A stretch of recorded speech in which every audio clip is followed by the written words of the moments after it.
Okay, everyone. Thanks for joining us today.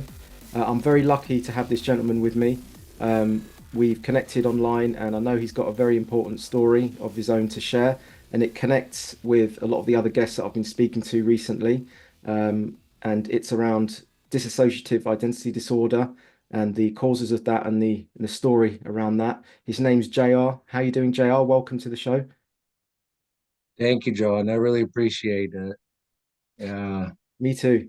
good to be Yeah, me too. here. Thanks for joining me. We were just saying before then, it's it's important to kind of be able to go on these shows and share stories like this, isn't it? And I know that it's difficult for you, and you've said that to me before. It's difficult for you to watch other videos, but you're now starting to speak out about your story, and you're going to in a minute explain a little bit about that, aren't you? And what you went through and where you're at now. But yeah, it's good for you to come on shows like this, isn't it? Yeah, it is. It makes me really nervous. I'll admit that, Mm, but I feel like what we're talking about, John, mm, is extremely important. mm. Very important. Yeah. Otherwise, I wouldn't be here. And so I really appreciate your time and taking the time to do this, really. Mm, And so, yeah, it's really important. What we're going to talk about, John, the reason that I'm here mm, is because I was involved with the Central Intelligence Agency's trauma based mind control program. And so that's why I'm here. Now, I've never been on the show before. And mm, so you have a lot of viewers. I think that I'd like to just explain who I am mm, and why I'm here because it's extremely relative. I'm here because I was put through a program in the Central Intelligence Agency. You're there in London. I'm over in the States. And over here in the States with the CIA, they have a trauma based mind control program. And it's rotten. It is evil to the core. And as I've been working through these things, I understand how evil it is. And I can't say all, but some of the depth of how that evil is in our society. And it's just terrible. mm, It's a terrible thing. And so I was involved. The CIA's trauma based mind control program, people hear the term sleeper assassin and they think of movies, they think of books, they think of all this bullshit that they've encountered in their lifetime. And there's some truth in it, I'll tell you that. But it's a horrid thing. I was involved with assassinations. I was involved with being in kiddie porn, a lot of pornography I was made to be in, and the government sponsored pornography, child pornography. I was involved with drugs smuggling drugs for the elite like their drugs too. And I was a message courier. I would carry messages for people like Senator Robert Byrd, Charlie Pride, other CIA operatives. And so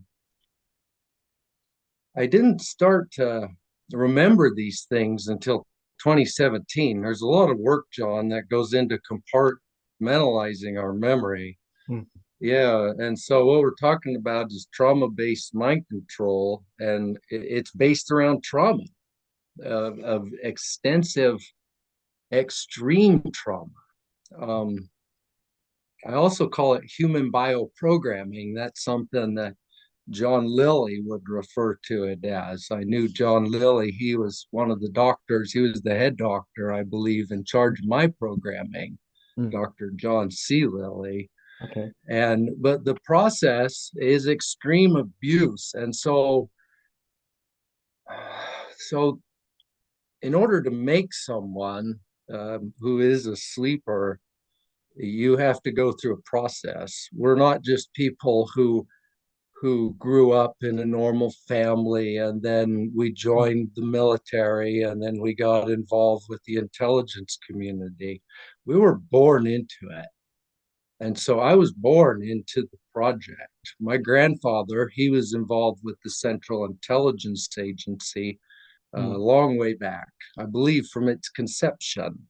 Right. And he brought that into the family. And so I was raised in the project. I was raised up until I was 5 years old in, I can't say in the project because I don't know that for certain, but I was raised under certain precepts of abuse and programming in order to get me to where I could be selected for the program, for the project. I was selected at the age of 5 by a man named Alex Houston. We did a test for disassociation. Would I disassociate? And that test was performed by Alex Houston out at my grandparents' house. My grandfather knew Alex Houston. And so I was selected for the project when I was 5.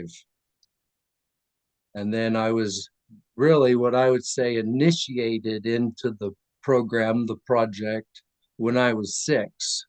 I Right. was taken to the human bioprogramming, monarch programming facility in Southern California, in Anaheim, at Disneyland. Disneyland's not what a lot of people think it is. It's the opposite. It presents this scene of beautiful joy and color and a wonderful experience, but they're doing things there that are evil, dark, and just unacceptable, illegal, unconstitutional. They're committing murder there. They're putting a lot of folks through trauma-based mind control programming there. What And so underground? I was, What underground the underneath the in underground bases underneath the Disneyland, or actually in the Disneyland headquarters itself? yeah, it's in Disneyland. And so it takes place on the rides. There's lots of triggers on the rides themselves for mind slaves. And then a lot of times we'd be taken off the rides, John. And so then you'd be taken under the park through the tunnel system to various rooms where you'd be made to do different things. It may include such things as being made to make porn, kiddie porn. It was all timed, it was really fast.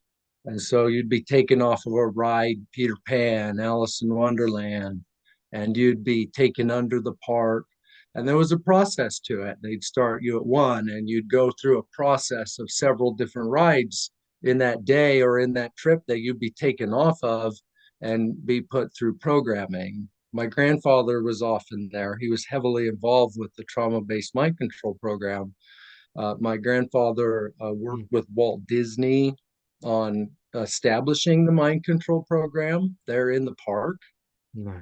And so there were spaces in the park that my grandfather would develop for the agency that Walt would give to the agency for use for these things. And so Wow. So are we saying would this be happening at a time when it was open to the general public, or would this be like off hours? both, Right. it would be both. And so when you were taken off of a ride, it would be made to look like the ride just broke down. Mm. The ride would shut down. It would just stop, but it would stop in a key location where you were going to be taken out of the car and taken down into the tunnel system. For example, on the Alice in Wonderland ride, I can remember Alice being there. We were on the Alice in Wonderland ride, and it stopped right at the smoking caterpillar Mm. right there. And then to the right, to the left is the smoking caterpillar, but to the right is the statue of Alice from Alice in Wonderland. Alice in Wonderland is used a lot. See, a lot of cartoons and stuff from Disney are used for monarch programming. Alice in Wonderland was a big one for me. And so Alice, the figure, there's this statue of her right there to the right of the caterpillar on the right. And there was a girl there. This girl, she was familiar to me. Oftentimes there'd be a girl named Alice, and sometimes it was a different girl, sometimes it was the same one for a couple years. And Yeah, sometimes some bad shit would happen in there, but this girl Alice would be there. And one time in particular, I remember her holding the statue of Alice and asking me if she wasn't more beautiful than the statue. And then I got off of the ride. I was taken off of the ride, taken with Alice. We went down into the tunnel system. Another time I was taken off of the Peter Pan ride. It was just made to look like it broke down. And I was taken off of the Peter Pan ride by these two young people who were dressed up in NASA outfits. They had on some one-piece suits and ball caps that said NASA on them. And we were taken down to a room there. It's in the ship somewhere near and in the ship. There's a ship scene there in Disneyland, and we were taken under that and made to make pornography. I was made to make pornography with those two young people, and it's really quick. So they make it look like the ride broke down, Mhm. and you're always separated out, John, in the cars. And so whenever I'd be getting on a ride that I was going to be programmed on, they would separate cars. So my brother and sister, for example, would get on and then they would go. And Mm. then they'd move a couple cars past. And then they'd put me and my father, or me and my father and my younger brother on the car. And then we would go. And so they create a distance from you, from the other people riding the ride, breakdown. You'd be taken under the park, you'd be put through this programming, and then you'd be hit with a taser. That's one of the common ways of compartmentalizing your memory, is a handheld taser. I can remember getting hit with that damn thing from the time I was 6 years old. And then you'd also be hypnotized. Hypnosis is a big part of it. They'll hypnotize you to remember to forget those events, Mm. and then hit you with a taser and then send you back up. And you're so traumatized from the time as far back as you can remember. I can remember, you know, I have a website that people can go and read. It's Mm. free. I feel Right. like this information is should be out there. It should be for the public. It's for the public good. It's for reasons of national security, even in my mind.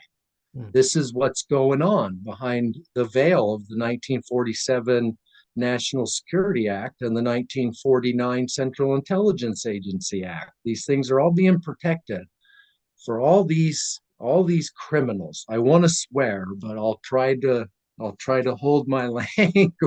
Mm. Yeah. Yeah, And so you'd be taken off the ride. So go ahead.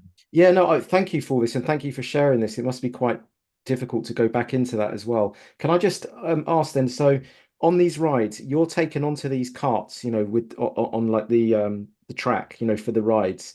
And then you said it's at a time when the public are using these as well. So then they would separate it out. So they'd put you in one cart, maybe they'd wait a couple of carts and put the public in the next cart, and then they would deliberately malfunction the ride. So then you go what down into a hatch and it goes down. They walk you down or they walk you into a you know into an underground tunnel. How do you get down? Yeah, there's various ways to get down depending on what ride you're on and where you're at. Right, okay. Sometimes it was just going down a set of stairs Mm. and then down some hallways that would be sloped, for example, taking you down in elevation. There's an Mm. extensive tunnel system under there. And then sometimes you take an elevator. They also had elevators for moving people and personnel down into these tunnel systems. And these are tunnel systems, John, that even the people, the employees at Disneyland use. But there's areas down there in the tunnel systems where they're not allowed to go. Lots of areas where the public, including the employees, Mm. are not allowed to go. They're restricted areas, they have Right. restricted access. And so we'd be taken oftentimes through the public, Mm. the employee tunnels, to another tunnel where it's a restricted area, and then you'd be taken through a door and taken to another area where it was a restricted area. Right. And So I would would you say that it was just for the children that were part of the Project Monarch mind control program, or did you see the other children from the general public being like kidnapped? That's a really good question. That's a loaded question because You see a lot of things, John.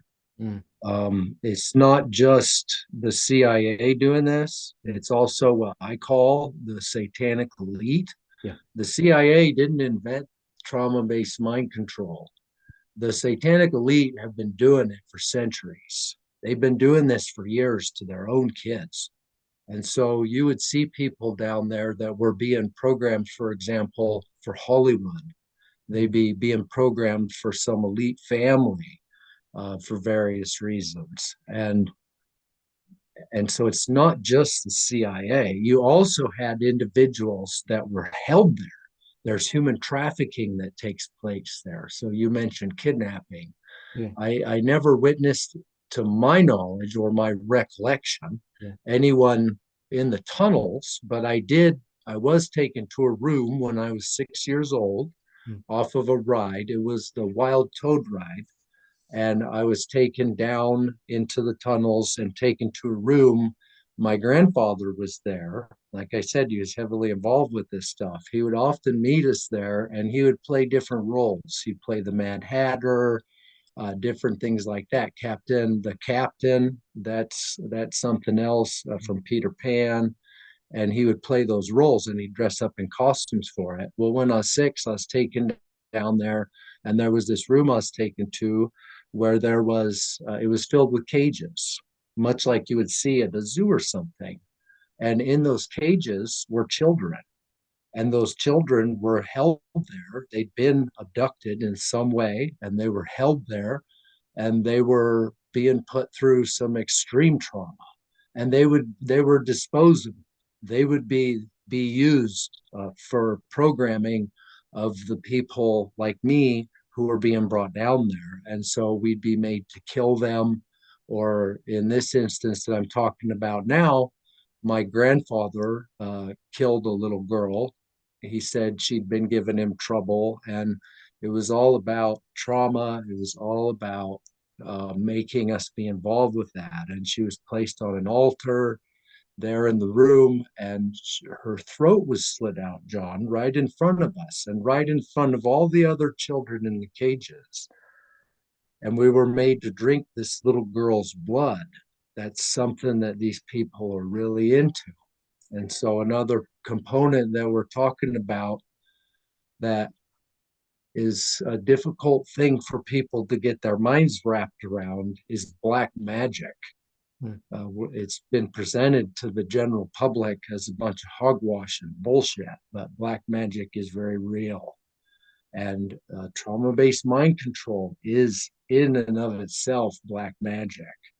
And so we'd be made to consume blood. And so this little girl, she was murdered right there in the park underneath it. I don't know what they did with her body, mm, but yeah, it was horrifying. And that would push you into another, we're talking about multiple personality mm, disorder and we're talking about dissociative identity disorder. mm, This is how they create within you a multiple personality disorder yeah. and the ability to disassociate and enter that multiple personality disorder.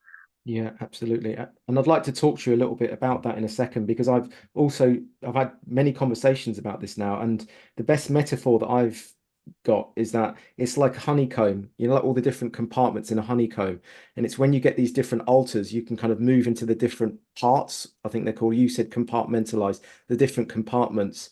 And within those different compartments, there's almost like an amnesiac barrier around each one where you don't remember like being in these different altars, and within these altars you can program them with different tasks to do. So I think you mentioned Yep, super soldier, did you, or like an assassin or something like that? It could be one, or you could even groom them in an altar to be a singer or some kind of movie star or something like this, right?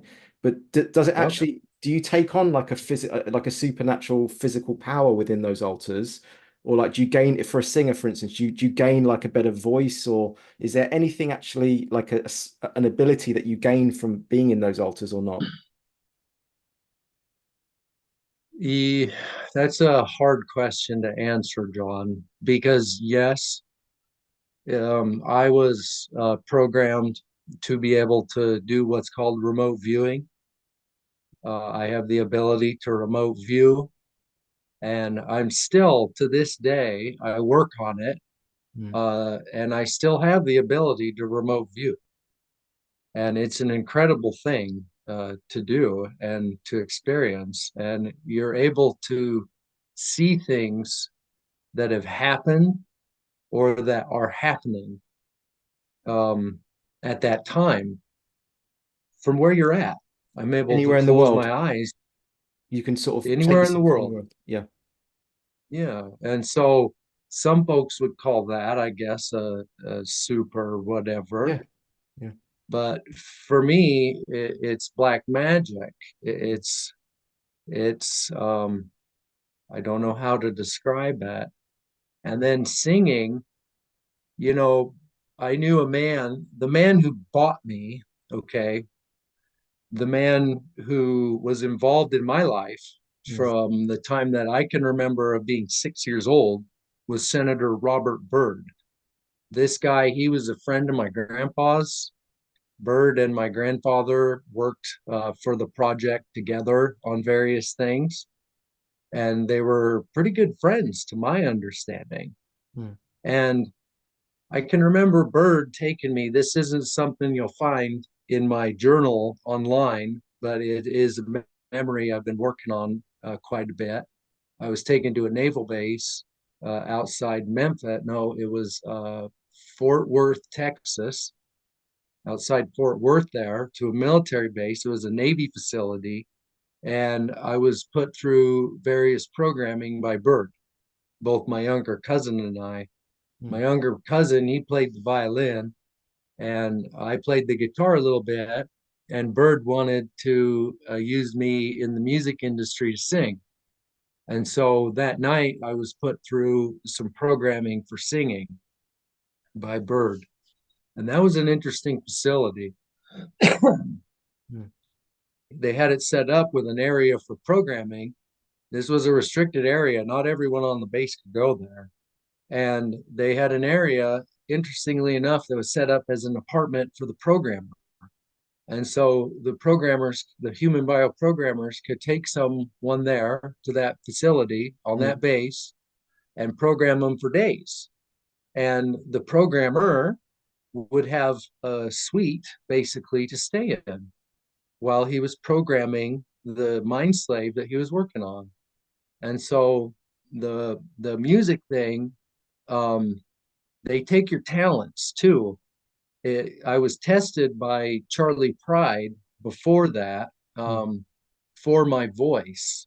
They wanted to test my voice, and Charlie Pride was the one who tested my voice to Mm. see if I had any value in the music industry. And apparently I did. I never went down that road, thank God, but they were working on it. Okay. Garth Brooks, he's someone who they use in the music industry. He's a trauma-based mind slave. Mm. And I met someone they told me was his grandmother. I haven't finished that journal entry yet. Mm. That's an interesting one because I don't, I'm trying to understand who this woman was. But I was told that she was his grandmother, and she had pictures of him there, Garth, at her house, and we talked about Garth, and Okay. he was really into music from a young age. That was one of his talents, one of his skills from a young age was singing. And so they used him and used him in the music industry.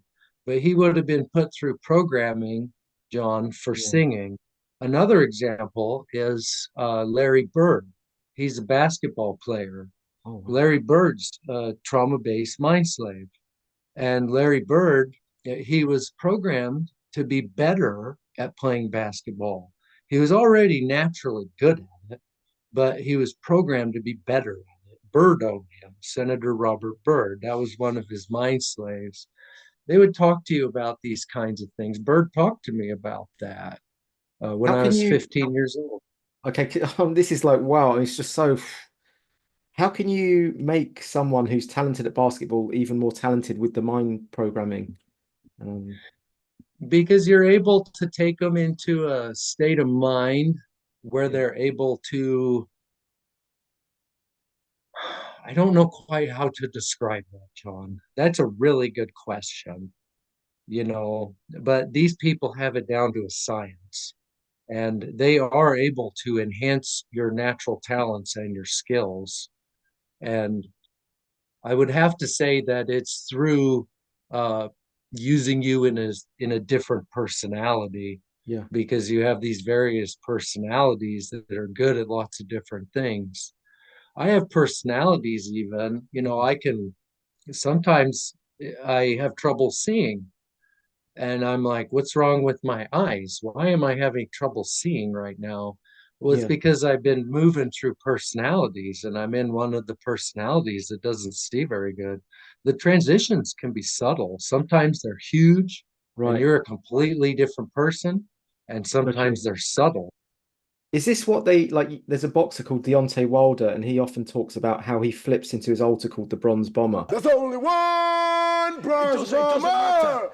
Do you know There's what I say only to you? Ask one and you bronze shall receive. bomber. Ask and you'll There's receive. only one bronze bomber. Yeah, I can see it now. I can see it. I can see the alter ego coming through. Don't you fear the You spirit? and your alter ego are a pack of bums. Don't you- Anyone who has to have an alter ego and not be themselves in there Real. and trying to get in someone's mind like It that. is. I'm not You trying to get in can't your beat mind. me. It's And if not I'm an not talking to illusion. Deontay It's Wilder, not an let me illusion. talk to the other person You can't inside get you, in- the Bronze Bomber. I'm not trying to get in You're your looking at a mind. man who stands in the light. I don't want you I to can't be beat by any I don't alter want you to egos. feel. I mean, it could just be a metaphor for, summoning his strength, and he calls that his alias name because a lot of sportsmen have an alias name. It could just be that very innocuous name, but it could also be what you're describing, like actually moving into their altar, which has that, superpower. And when you mentioned there Larry Bird, so Robert Bird was the mind controller, and then he mind programmed Larry Bird. And then what would he get out of it though, Robert Bird? I mean, is he then making money from Larry Bird? Is that the reason he's doing it? Is that the main reason, the only reason? That is a big reason he's doing it, Yeah. or he was doing it. He's passed on now, but yes, they would make money on you. So people think a lot that slavery has ended, that slavery was done away, like in America with the 13th Amendment. Bullshit. Slavery wasn't done away. It went underground, John. Mm. It went underground. And slavery continues to this day. So yes, they're making money on you.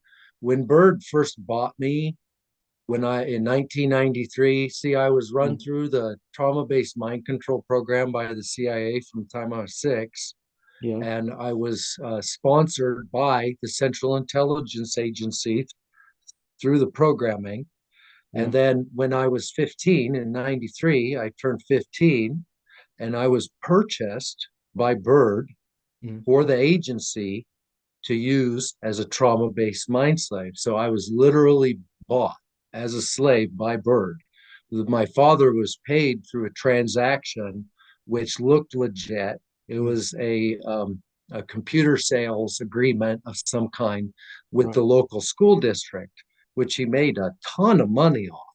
Mm. And I remember that time in our life, he had tons of money buying gold, hot tubs, multiple hot rod vehicles for thousands of dollars a piece, firearms, assault weapons, stuff like that.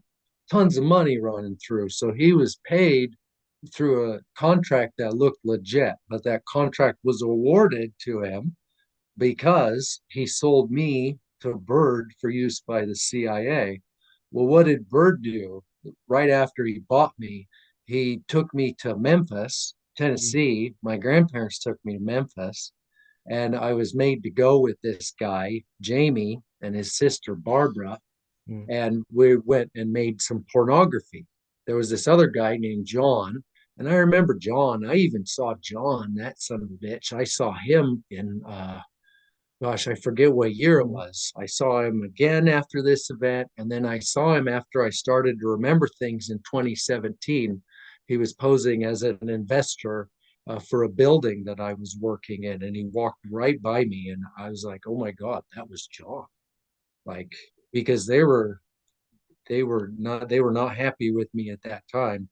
But anyways, so Bird, we were made to make this porn video, on at a naval air station there outside Memphis, and it was in a Marine Corps part of the Navy base, and we used the set from the very first Star Trek episode. So the intelligence community is highly linked to Hollywood movies, TV shows. There's a lot of programming incorporated into those shows to act as reboots for their mind slaves. And they make a lot of money on it at the same time. But the intelligence community has access to these things. And so after they got done using that set, they didn't want it anymore. And the CIA bought it and they set it up on this base in this giant room there on the base. And that's where we were made to make this porn video. And then Bird took that porn video and he sold it on the black market.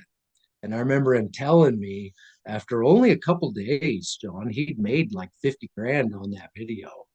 And so they are making money on it. And then they're using those slaves for various things. So they'll use us in Hollywood, they'll use us in country music, they'll use us in sports, and then they'll use us in government. The CIA likes to use us for assassinations and for blackmailing people because we don't remember what happened to us. We're not supposed to anyway. And most of the people that do remember, they usually don't make it this far, and they're usually dead by now. They get rid of us pretty quick. I can remember my grandfather even hunting people like me in Idaho because they hunt us and they want to get rid of us. And I praise God that I've made it this far. They've tried to kill me several times, and I won't let them do it.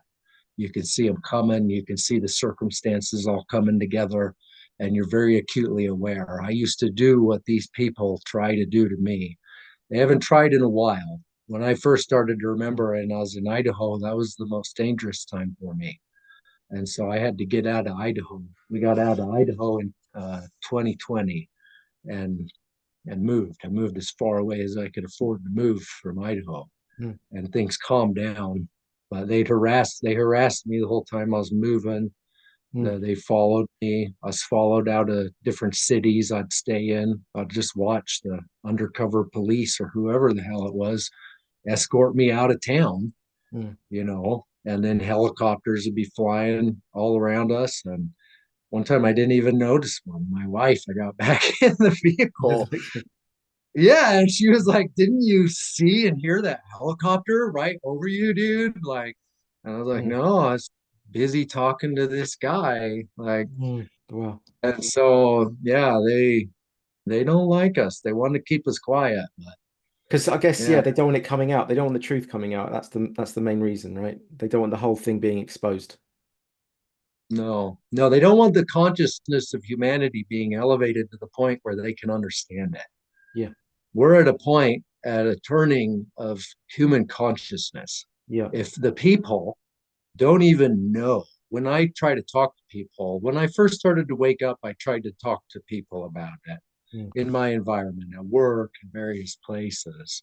And it's just really hard. It's hard to work at your job and have these discussions with people. And so I don't do that much anymore. Once in a while I will, but Yeah.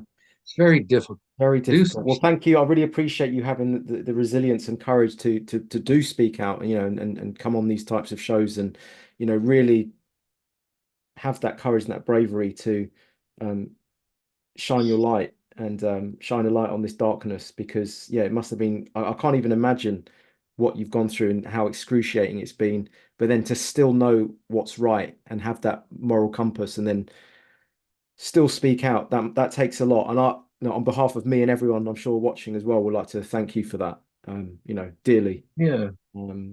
And if it's okay, I just had a couple of questions. So, well, something that is, yeah, go on. Sorry, let's finish that off, and then I've got another separate question. Yeah. Okay. Well, something that's really helped me, John, they put us through hell. I'm just going to say that. They put us through hell. You're made to kill people. You're molested. I was molested by my father, my grandfather, my uncle made to be in porn. I was made to make porn with even people. You'd be arranged into relationships. My girlfriend, when I was younger, was involved with the project, and you'd be made to do these things. But one of the things they did to me was they put me through suicide programming where I died. They stopped my heart. And this is suicide programming. You've seen movies where they talk about, you take the pill, the spy takes the pill, and then he dies when he's compromised. Well, they don't do that anymore. You're programmed to kill yourself. You'll stop your own heart if you're compromised to that point. Wow. Or you'll shoot yourself in the head. You'll kill yourself. And I was programmed with both of those programs. And when I was programmed for my heart to stop, they killed me. They stopped my heart and I died. And I went to the other side, I call it. I was taken home, John. I was sent home for a short time. And I remember it. I When you remember mean sent going home, there. do you mean in the afterlife or you mean in physical reality? I mean home. Yep. I mean that I died and I went back to where we come from. Right. Yeah. And it was the most beautiful, most wonderful place. It's difficult to even describe. And I met with people that I had been made to kill in this life. I met with people that I knew from this life that were involved with various things. And I met with people that part of me knows who they were, but I can't say for certain who they were. And so I don't mention those names. Wow. But so for me, I know where I'm going when they do catch up with me, or just time catches up with me. And I'm okay with it. Yeah. I'm ready. Was it like crystal? Was it like really high definition, like as physical reality, like looking like this? Or was it more of dreamlike kind of astral, ethereal, however you want to call it? Yeah, this world's really dense. It's dark. It's gray. You go there, everything is light. The trees, the grass, the animals, everything is light. You see the form of it, but it is the form of the spirit and the light within it. And the light that you see in that place is the light from all of those things and from all of the people. Everything emanates light, the most beautiful color, John, and light. I was taken to a city. The city was incredible. I was taken to a building there because I had to meet with someone because I wasn't supposed to be dead. When I died, my uncle met me there. My uncle James, he had passed on before me, and he acted as what a lot of people consider your guardian angel. And I was taken to this city by him, and we just flew there. The laws of physics are void. You're in spirit form. And I was taken to a city that was, I call it a city of light. And the buildings were all made of a translucent but solid material, I would describe it as, with light emanating out of it. And that light came from the spirits and the souls of those people who were there. And so lots of different colors, a lot of light. Yeah, not as dense here. Yeah. So how long were you in the physical world that we're in now, dead for? And then was it the same amount of time? Did it feel, or was it like kind of how to say, like time dilation, where like you could be dead for 1 minute here and it could be like a month in that reality? It wasn't long that I was there, Yeah. but I don't know how long they had my heart stopped for. But in my mind, it seems like I was there for a while when I was dead. I don't know, a half hour, 45 minutes. It's hard to define in time. And then I was just taken away. I had to come back. They said, you have to go back. Your friends need you. You have to go back. And I didn't want to come back. No, wow, yeah. I said, no, I'm not going back. And they said, no, you have to. You have to go back. And then I was pulled back in. Yeah. Yeah. Did you feel as though that was definitely like a shared reality that everyone would go to when they die, or did you feel as though it could have been a projection of your own mind, like when you have a dream and you meet friends in a dream, it's not you're not they're not really your friends, they're a projection of your mind creating that dreamscape. But did you have a strong sense as though that was a non-personal reality that everyone kind of goes to? Yeah, I did. Yeah, yeah, I did. It was I describe it as home. Mm, It's where we came from and where we go back to mm, after this life. wow. And so that's how I perceive that. Mm, I understand what you're saying, but for me, from mm, my experience, it's where we came wow. from and it's where we go back to. Yeah, I mean, So, I had another guest. He wrote a New York Times bestseller about a what do they call it? An after death life reality, So, but lots of people are having this, So yeah, I'm open-minded to all of it. As you say, like we are raising the consciousness at the moment, aren't we? I mean, more and more truths are coming out, and the darkness is coming up to the surface, and it seems as though we're at a bit of a crossroads, and we're really trying to move. A lot of us are trying to move us into the onto the right path.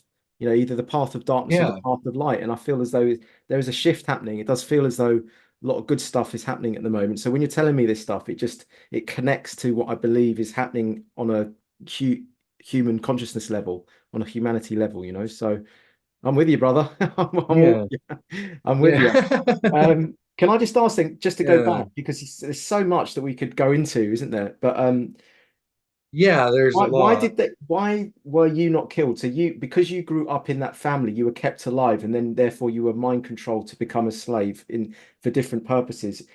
So, and then you said you were made to have child porn. So you were forced to have sex with other girls at a young age. And men or Oh, really? boys. Yeah, Oh, yeah, yeah. It was both. yeah, Yeah, when you're moved into those personalities, see, they're creating personalities that'll do yeah. anything. How do they stimulate? Like, I know this is just maybe not the right question, but how can they force a kid to become aroused with another kid? You're in a you're a multiple. You enter a different personality, a different you. Yeah. And so yeah, I was abused from the time that I was born, John, Mm, and conditioned, you could call it, mm, to in those personalities to be involved with those things. And so my father would abuse me. He was a male, and he would make me do things like perform oral sex on him, or he would anally rape me. And you were programmed and conditioned that that was normal in mm, that personality, and that people who I can remember being in those personalities mm, and being made to do those things, and even thinking, John, in that mm, personality, how stupid everyone else in the world was who was heterosexual and didn't enjoy such things. mm, I'm not that way now. I'm in my mm. base personality. But when you're pushed into those personalities, they're creating personalities in order to warp your reality and to do whatever it is that they want you to do. So And part of the reason for that mm, is blackmail. yeah. A lot of males Mm, and females in the world of the elite are perverted. They're they have sick and twisted mm, sexual desires, and you'd be the purpose of it was to get you to where you could make that kiddie porn, which could then be sold on the black market to people like that, or you could be used in a literal situation where you would compromise someone, or they could blackmail someone because of a video that they yeah. made with this kid or whatever. And How so, would they like make a child? Like, were you like 6 years old at the time then? Like around then? yeah, and How, younger. how did they like? I know this sounds a bit obtuse, but like, how would they make a 5, 6 year old like erect? I don't know how to answer that other than they just take you to a different place in your mind. They Right. switch you to personality. Mm. Yeah, because when I was 15 and Bert had just bought me and I was on that Star Trek set, I was made to bang my cousin, dude, Mm. like my younger cousin. And when Mm. Charlie Pride abused me, Charlie Pride, he was a horrid man. He sexually abused us as well, my cousin and I. Mm. And I was made to be involved in that. Mm. And you're in a different personality. You're not you. You're a Right. different guy. Yeah. Yeah. And so what were the other roles they made you do? So did they make you kill other people? Yeah. Yeah, they made me kill people. Mm. I can remember being made to kill lots of people. Mm. Um, I can remember being involved with killing people, like I said, from the time I was 6 when my grandpa killed that little girl, and then I remember killing people. I'm not sure how old I was. I was involved with this.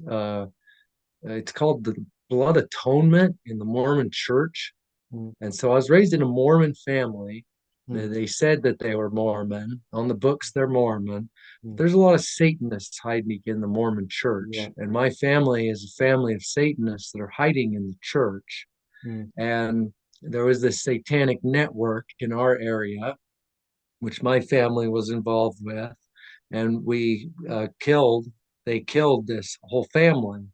And I can remember being made to hold this young child about my age at that time.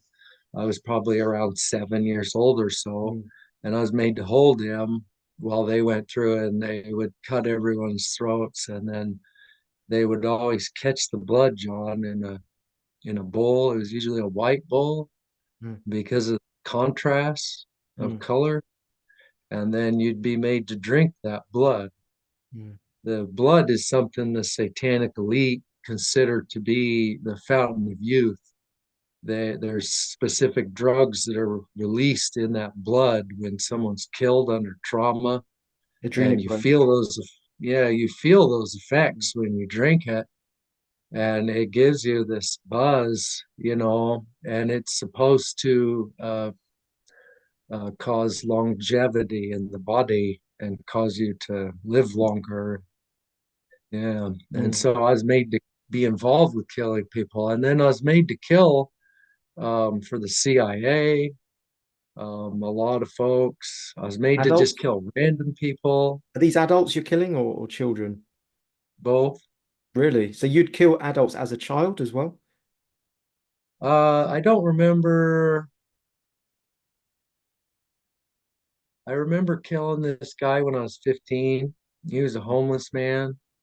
I was in Reno, Nevada. Mm. See, my grandpa, something I haven't said is my grandpa, he was also involved with country music industry. He'd been involved with the trauma-based mind control program, but they'd worked on programming him too. He was all messed up in the head and he'd been put through programming, Mm. and he was raising me like a country song that guided my path. And so there's a song, I think Big Iron, Johnny Mm. Cash sings it. Uh, 19 and one more. There's notches on this guy's pistol, 19 and one more. Mm. So I was always intended to kill 20, but I've killed more than 20. I remember my grandpa apologizing to me that they'd made me kill more than 20 people. And this guy in Reno, I killed a man in Reno, and we just killed him to watch him die, John. Really? I, yeah, I just How, turned 15. It was my birthday, and I was made to shoot him. so yeah, I was going to say, Yeah, how are you killing these people? And are you in an alter when you do it? Or are you in your base personality when you do it? you're in an altar. Right. You're in an altar. You're in an altar personality. Super And soldier, they they would, call it. yeah, yeah. And so some of those killings, I was made to kill people in Disneyland. Mm. There's one thing I don't talk about it with anyone because it was so awful. Mm. But one time I was made to kill the girl that played the role of Alice. I was made to kill her, and I was made to kill families. That was for the CIA. Yeah, so they use you to get rid of people, and they take you to an altar in order to get you to do it. And there can be steps to taking you to that point of being in that altar. Like you said a little while ago, it's a net, it's a spider web of Yeah. various, we could call them bubbles or a honeycomb. Yeah. You have to work through that honeycomb to reach that specific personality. And so they would push you to that point. It's often called going over the rainbow. We're going to take you over the rainbow. Oh, You right. come to a door, and then they would say, your journey's about to begin. You're going to go over the rainbow. Will you open the door to your future? And then that's when it would hit you, like, And you oh become the shit. altar. Yeah. So where's that happening? Yeah, So they are they working with you in a room to mind control you into that altar first for a couple of hours and then set you out into the, outside world to carry out the murder? it depends. Mm. It depends on what you're being programmed to do. Yeah. When I was, I was 16, 17. Mm. I was tested, John. And so I was bought by Bird for the CIA in 93. And then in 97, I want to say, 96, 95, I was tested by Dick Cheney to be involved with Pentagon level black operations. Because the CIA, there's different levels in the project and different slaves for different uses. Well, they wanted to use me for Pentagon level black ops for the CIA, where your orders come from the Pentagon and even from the White House. I was made to kill a man named Masaru Takumi in Kobe, Japan. I acted as a sniper and I shot him when there was another group of men who assaulted him on the ground. And that was our orders were directly from the White House for that operation. And when Cheney tested me, I was made to kill a girl who was from my hometown, Nampa, Idaho. And the switching process wasn't very long at that time when I was made to do that. I was working for my girlfriend's dad. He was ex-military and she was involved in the project. We'd been made to make porn together, been programmed together there in the Boise Valley. And I worked for her dad. And one day we were just going to go do a furniture delivery. I did furniture delivery for him. He owned a furniture store called Heirlooms there in Nampa. And we were going to do a furniture delivery at a bar, or we were going to pick up a piece of furniture that they said needed repairs. And so at the end of the day, me, this other guy that I worked with, and the boss, we loaded up into the van and we went to a place called the Monkey Bar, where I was told we were going to go pick up a piece of furniture. It was the last piece of furniture for the day. And then I was done for the summer working for him. So we went over there and they took me into the bar, and the switching, I would say, began when we entered the bar. I started to switch. I started to realize things were off. Something was wrong. I was going through different personalities. They took me inside. When I got to the threshold to the office of what they said was the owner of the bar, that's when they gave me direct triggers and cues that it was time to switch. You were going over the rainbow. And then I opened the door and went in the room, and Dick Cheney was in there. My grandfather was in there. This girl's father was in there. They were involved with the Mormon church. And I was made to murder this girl. So this bar was called Monkey Bar because they had live monkeys there, John. Right. It was easy for them to hide people there as well as monkeys. They were able to hold people there and do these kinds of activities. And so I was made to murder this girl there. It was a horrifying experience. And it took me a while to come out of that personality that they've taken me to. And even doing the act pushes you even further over that rainbow, and Yeah.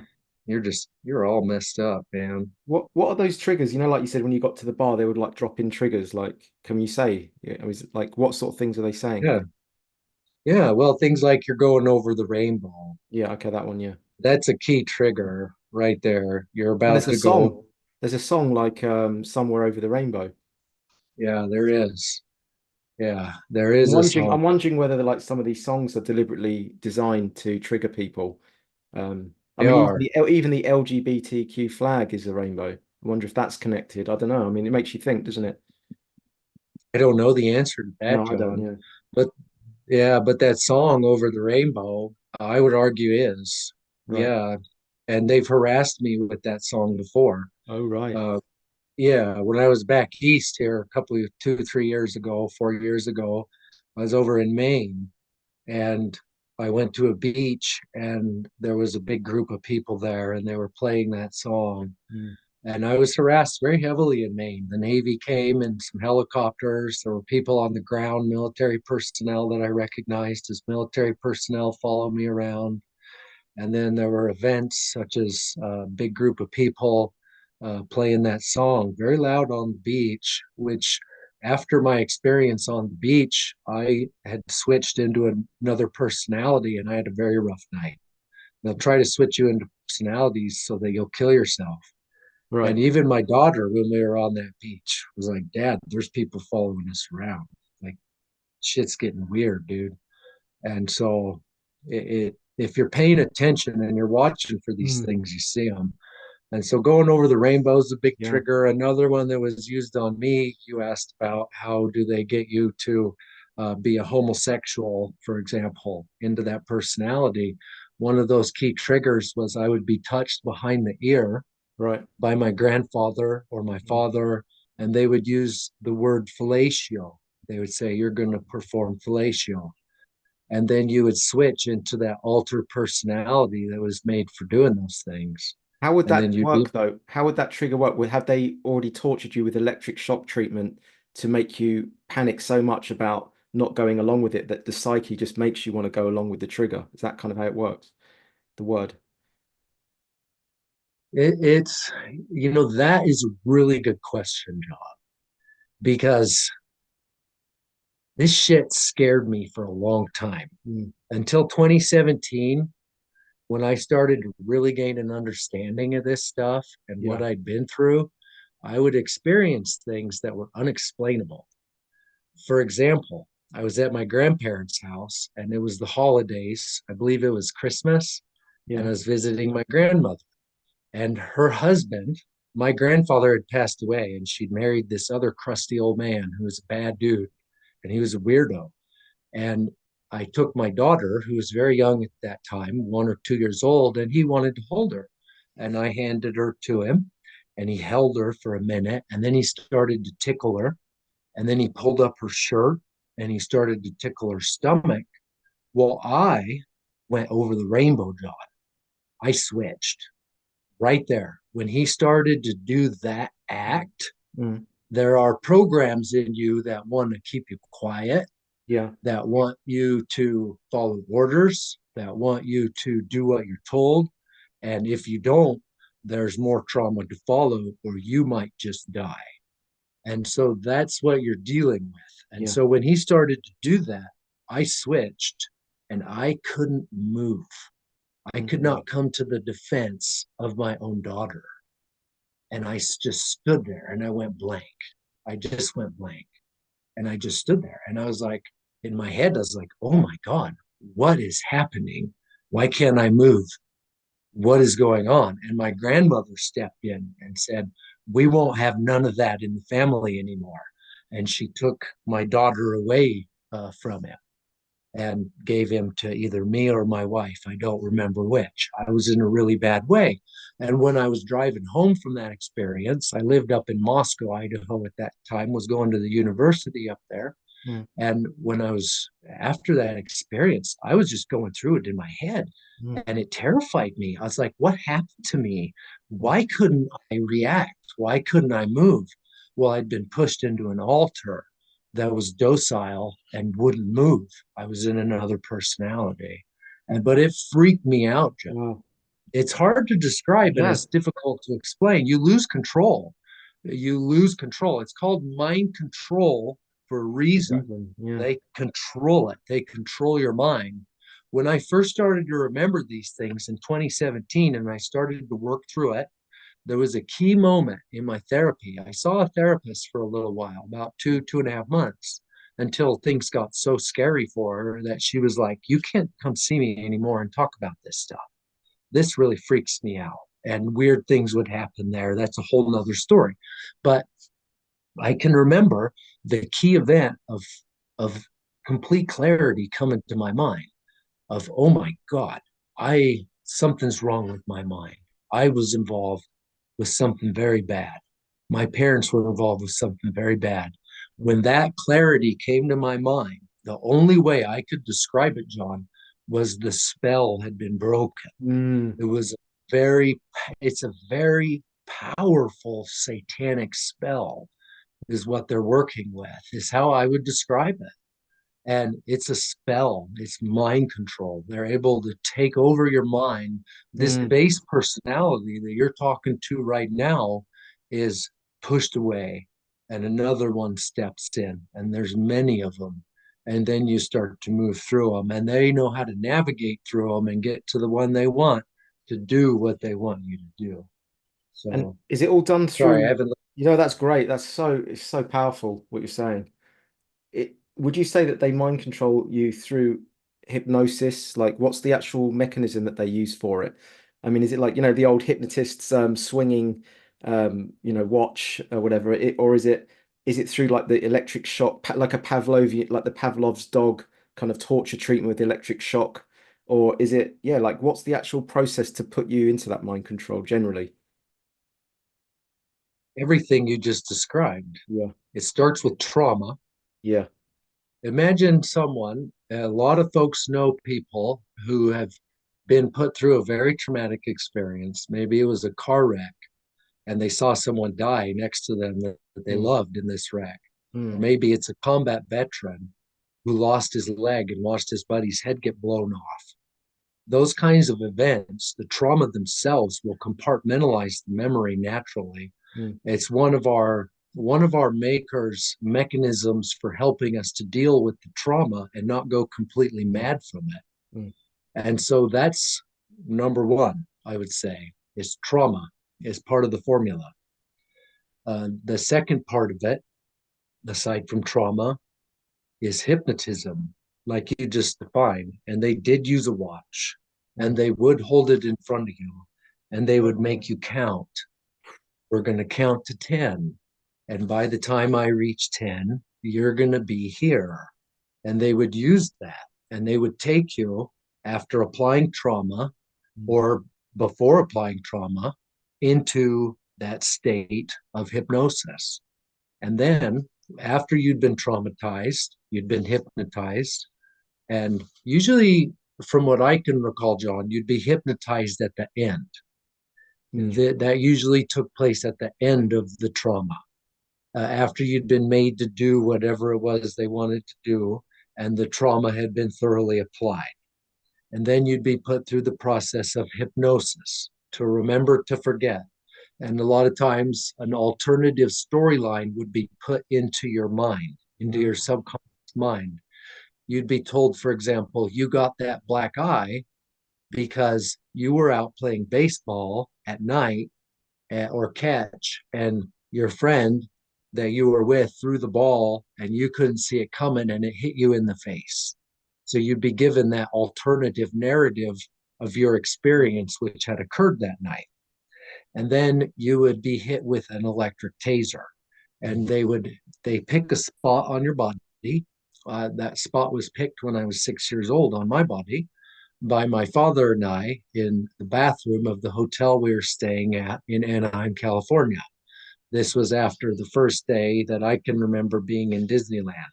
My grandfather and Bird showed up at our hotel, and Bird gave my dad an electric taser and said, "You need to pick somewhere to hit him with it." And my little brother, too, because my little brother, he was also selected for the project.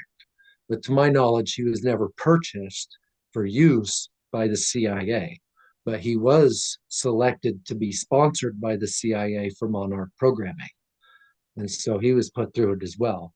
And then, so we selected a spot. It's on my thigh right here on my right side. And there's a scar there and a mole where they would hit me with that taser. Sometimes you'd be working with someone who didn't understand which side it was on. They'd get mixed up. Even Bird would get mixed up sometimes because he had so many slaves, I would imagine he'd get mixed up on which side it was. And in those personalities, John, it's crazy because you'd be trying to tell them, no, dude, no, you hit me on this side. You don't do that side. But by then it was too late. Wham. And then you'd go to the floor. You were out. And then you'd wake up and you were in such a disoriented state. And so between the trauma, the hypnosis, and the electrocution, and then I want to add to it drugs. So a lot of people have read about MKUltra and mind control and the drug testing. Well, by the time that I came along, they had that drug testing pretty down, dude. They had it down. And my uncle carried with him a box. It was a black box bound in leather that was filled with various colored, we called them potions. And they were in a glass vial and they had a cork top. And those were different drugs, synthetic drugs that the CIA had worked with me on figuring out the perfect drugs to use for me, my own specific ingredients to make me who they wanted me to be. And so they'd also use drugs. I can remember being made to take drugs even as a child. Right. Yeah, because I was going to say, why wouldn't they just use drugs if it's just easy, a pill, you know? Yeah, but it was usually, we called it potions. Potions. Yeah, potions. And you'd have to take those potions and they'd make you sleep. They'd wake you up. There was one we called mellow yellow, and that one would make you just really mellow. That was my favorite. You know, when you're in those personalities, it's like, oh, sure, like give me mellow yellow. Or no, I need red or blue. Blue would put you to sleep. Red would make you angry and make you feel like Superman. Yellow would make you mellow and calm you down. And they might mix them together and be like, we're going to give you a little bit of yellow and a little bit of red because we want you to be mellow, but we want you to be on it and we want you to be alert at the same time. And how long was this? How long did this process take for them to like kind of initiate you into that altar before you were then sent out, you know, and used? Is this like a few minutes? Is it like a few hours? You know, can it happen really quickly? Like, yeah, it can happen quickly, but usually they build you up to it when you were going to be involved with something big, like an assassination or a murder. Then, but sometimes even with a murder, you'd just be pulled right into it. And you'd be put through something like when I was taken to Japan. There's a lot I'm still trying to understand about what happened before I was taken to Japan. That's actually something I've been working on recently because I didn't just drive my van to work and then go to the Boise airport and then go to Japan. There were weeks there where we were training for that operation outside of Boise in the foothills on our pendulum swing. And there were times that I spent working on my marksmanship and different programming even to get me to follow the programs to end up in the airport and to get on the plane to even get to Kobe, Japan. And so there were all different things there. And I'm still working on all that. I can't talk about that a whole lot. But you were trained as a sniper, you said you were trained as a marksman, as a gunman, like a shooter. Yeah, I did do that as part of my programming. I was programmed to be a shooter, but we would also kill people with knives or handguns. And so the girl that I was made to murder at the monkey bar in front of Dick Cheney to pass the test for my disassociation, we used a firearm, a 1911 A1 45 caliber handgun. That was just Colt 45, Colt 1911. And we killed lots of people with knives. We'd use a knife. It was usually a ceremonial knife, but sometimes just it could be a kitchen knife. You know, it just had to be a sharp blade, Why or it didn't could be why? knife. Sorry, yeah, carry. I was just gonna. Why didn't they just kill these people though? Because of the liability of all that. Yeah, that is a good question. Because Why if don't, the whole system's corrupt, like from top to bottom, and the court systems yeah, are corrupt, and the police are corrupt, and they're all in cahoots with each other, they could quite easily just kill people themselves, and there'd be no repercussions. No. yeah, that's a really good point, John. I can't argue with that. I would say that takes us back to the bloodliners Mm, because there's different kinds of people involved in the project. You have the bloodliners, which mm, I'm a bloodliner. mm. My family history dates back to King Henry VIII. All And right. so I was a bloodline. I'm a bloodliner, and my family history goes back quite a ways. And then there's people who are disposable, who are in the project, and those people they'll use them and then they'll just kill them and get rid of them. Mm, Um, and so part of it is that they're trying to build you as an individual in the agency and in the government. And so you earn medals and awards. You're recognized. You're in a family bloodline. That bloodline, they're trying to increase its mm. status in the society. And so that's one reason. One important thing about me is I'm in the government records. I remember my grandfather asking me that one time after I met Bird was, did he say, if you're in the records, are you in the records? Because if you're not, you're highly disposable. They can just get rid of you whenever they want. And I saw people that were just gotten rid of in the project. But I would argue that they're working on building those family bloodlines up. Another thing that they do, and another reason that they'll use mind slaves, is because they would have to do it themselves. They couldn't order a healthy-minded soldier or agent in the intelligence community to do what we were asked to do. We were asked to do things that were beyond unimaginable. I was made to not only kill the target, for example, but I was made to kill his entire family, his wife and his children, down to his youngest. I can remember being made to kill people that were as young as, I don't even know, John. They were infants, they were children, they were babies, Wow. and we would kill them. Another operation that I was going to be used in Boise, Idaho, which people can read about on my website in my journal of memories, was in Boise. And they were going to use me to eliminate the target. I was being used as a shooter. And then one of my good friend's sisters had seen me in the bar and she had talked to me and she knew that I'd been at the bar and she'd seen my comms. I had this comm device in my ear Mm. that went down and into my clothes, and I had the communicator taped to my abdomen. And she pointed it out. She was so drunk. She was like, "What is this? What the hell, Johnny? What are you, a secret agent or something? What's going on?" Mm. And the irony is just incredible because yes, I was, and I Yeah, was you are. there getting up. Yeah, I was there getting eyes on a target because I was about to kill him that night. Well, she compromised herself. So not only was I supposed to shoot the target, I was supposed to kill her too when she came out of the bar, because she was still there when closing time was coming up and the target was going to come out. And then not only was I going to kill the target and I was going to kill her, my orders were to unload my weapon.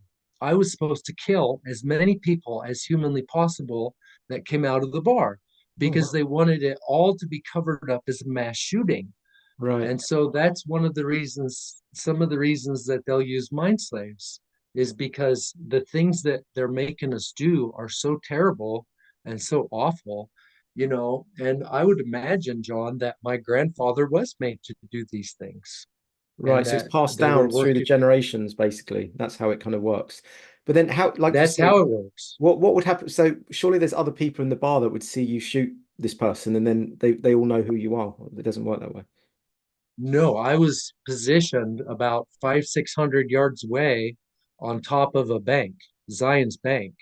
Oh, And right. so my uncle, this was through the Mormon Church and the CIA network. The Zion's Bank is owned by the Mormon Church, essentially. Mm. That's a Mormon bank, Zion's Bank. And we had connections to that bank through Yeah. the network. And we were able to get permission even from the heads of Zion's Bank.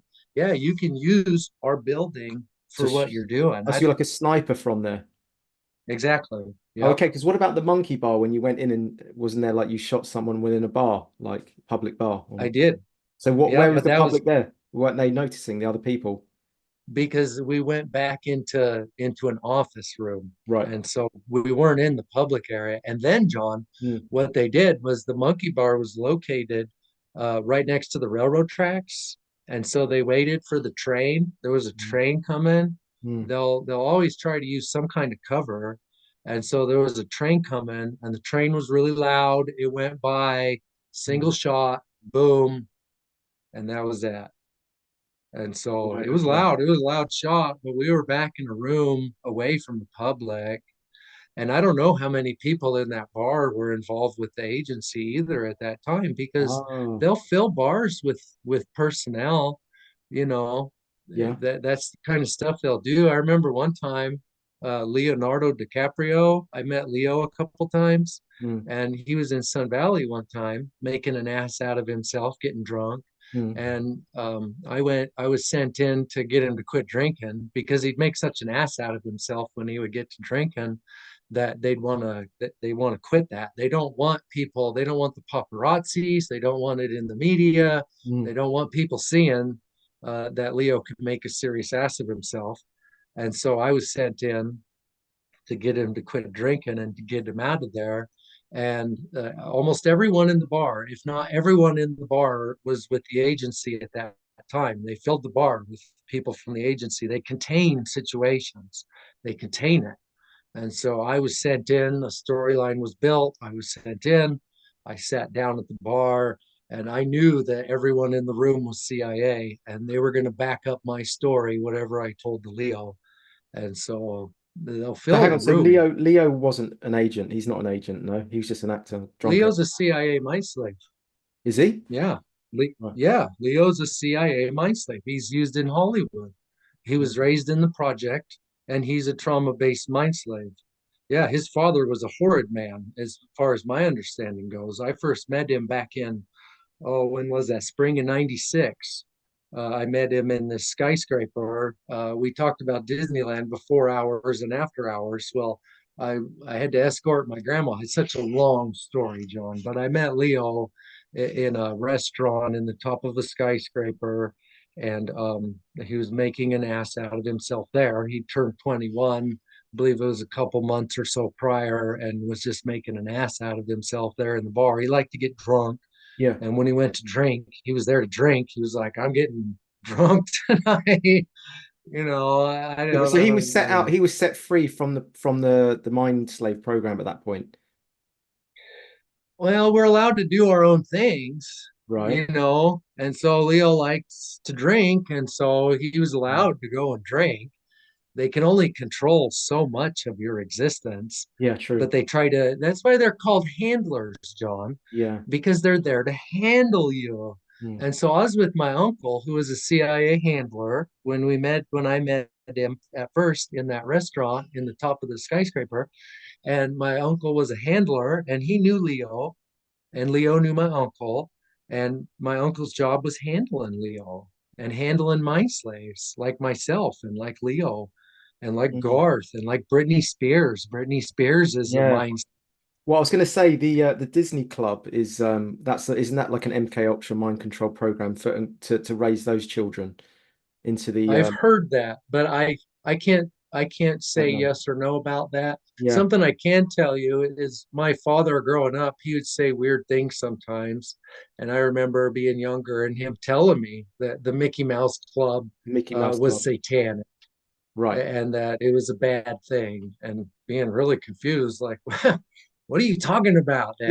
Like, Yeah. It all seems so good yeah, in Disney and everything else. How does this all connect though? So are you yeah. saying that like the CIA is connected to the Satanists, and that's connected to the Freemasons, and that's connected. Are they all connected, but they have different names? But are they all like, are they in competition with each other, or are they all working together? It's like one club, really, under different names. Both.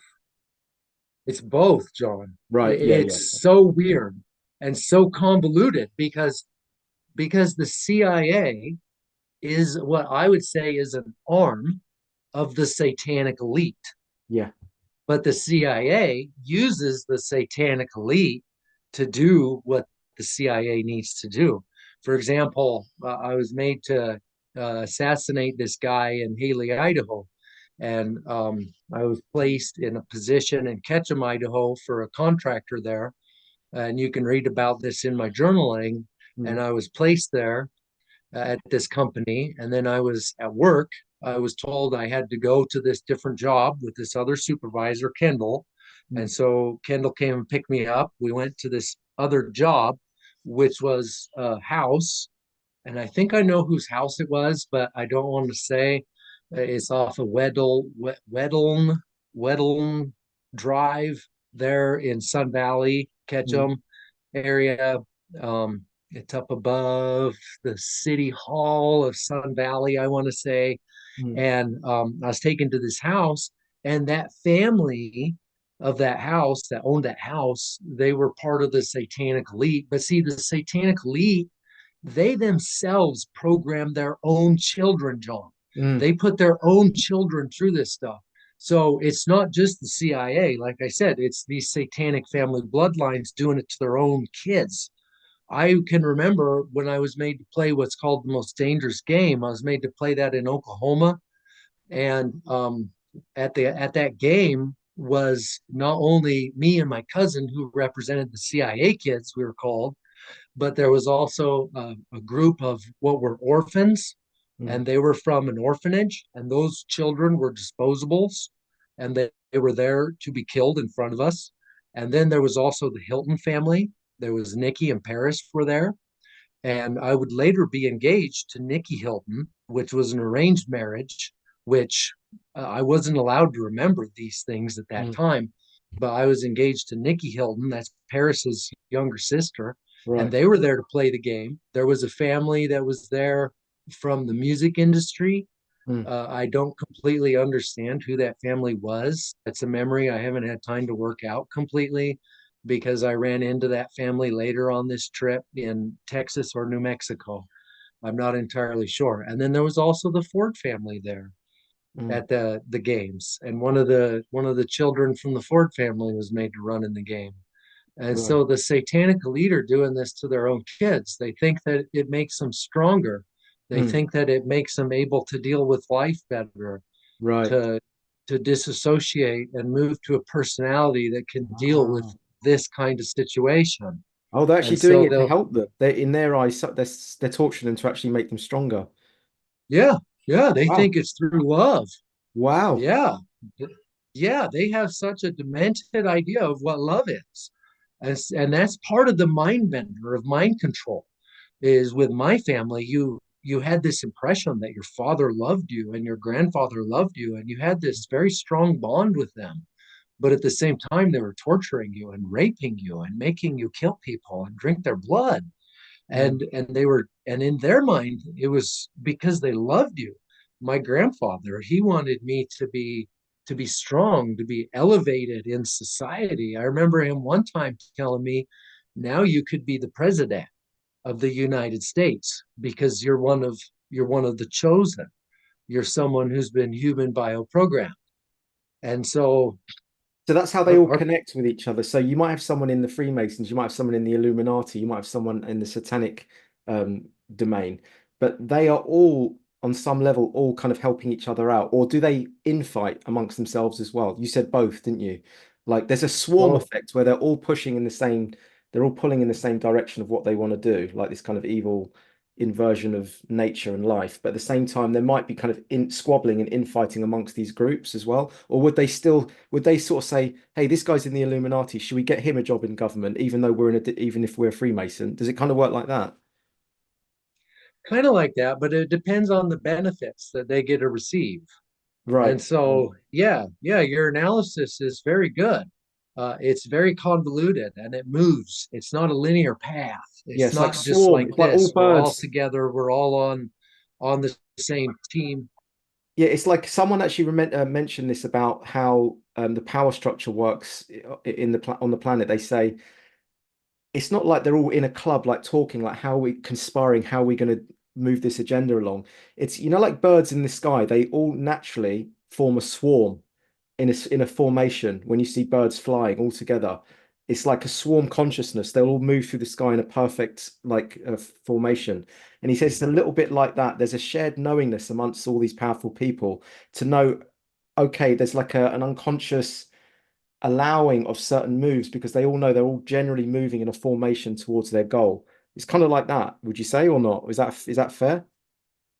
That's fair, but I want to add that part of the programming that that the CIA and the satanic elite and Mm. everything you're talking about goes through, these people won't even understand what they're doing. Right. They won't understand it because you have programs, so Mm. they do have an agenda and they are trying to move that agenda through time. And so they will program different people with different programs to help carry that agenda. Mm. Does that make sense? Well, as And in like the so mind they might, control slaves, they'll program them to be like a kind of a captain to move certain ships within the project. Yeah.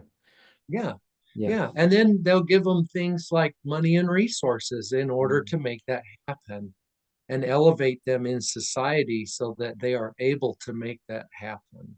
So when like people And like so Jay-Z are saying like I sold my soul to the devil, is he basically saying that he's submitted to this clan, this sort of evil group, or is he actually doing something transdimensionally in the demonic realm?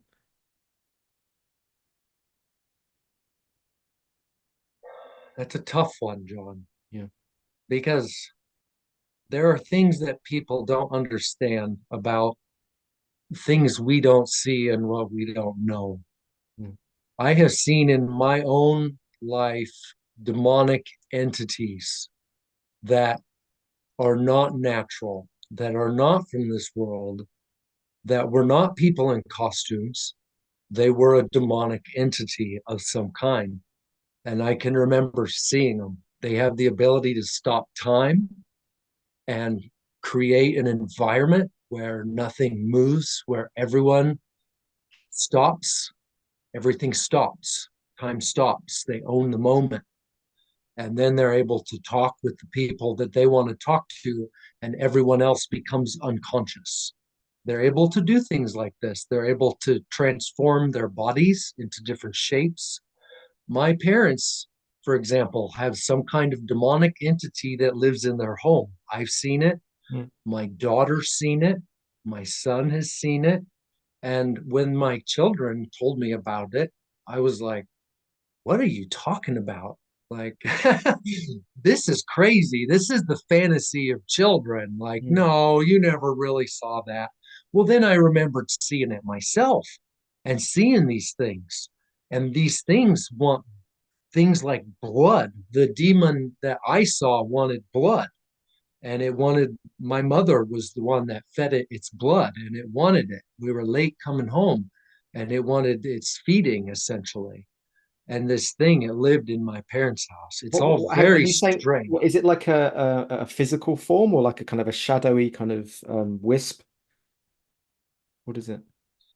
It was a physical form, but it moved like a wisp. It appeared, it dropped down, and it was there. And then it was its form. When my daughter saw it, it was small. It was only something like this big. My son saw the same one I did at the same time. And so it's a difficult thing to talk about. And I haven't completely gained a complete understanding on it Mm. myself, John.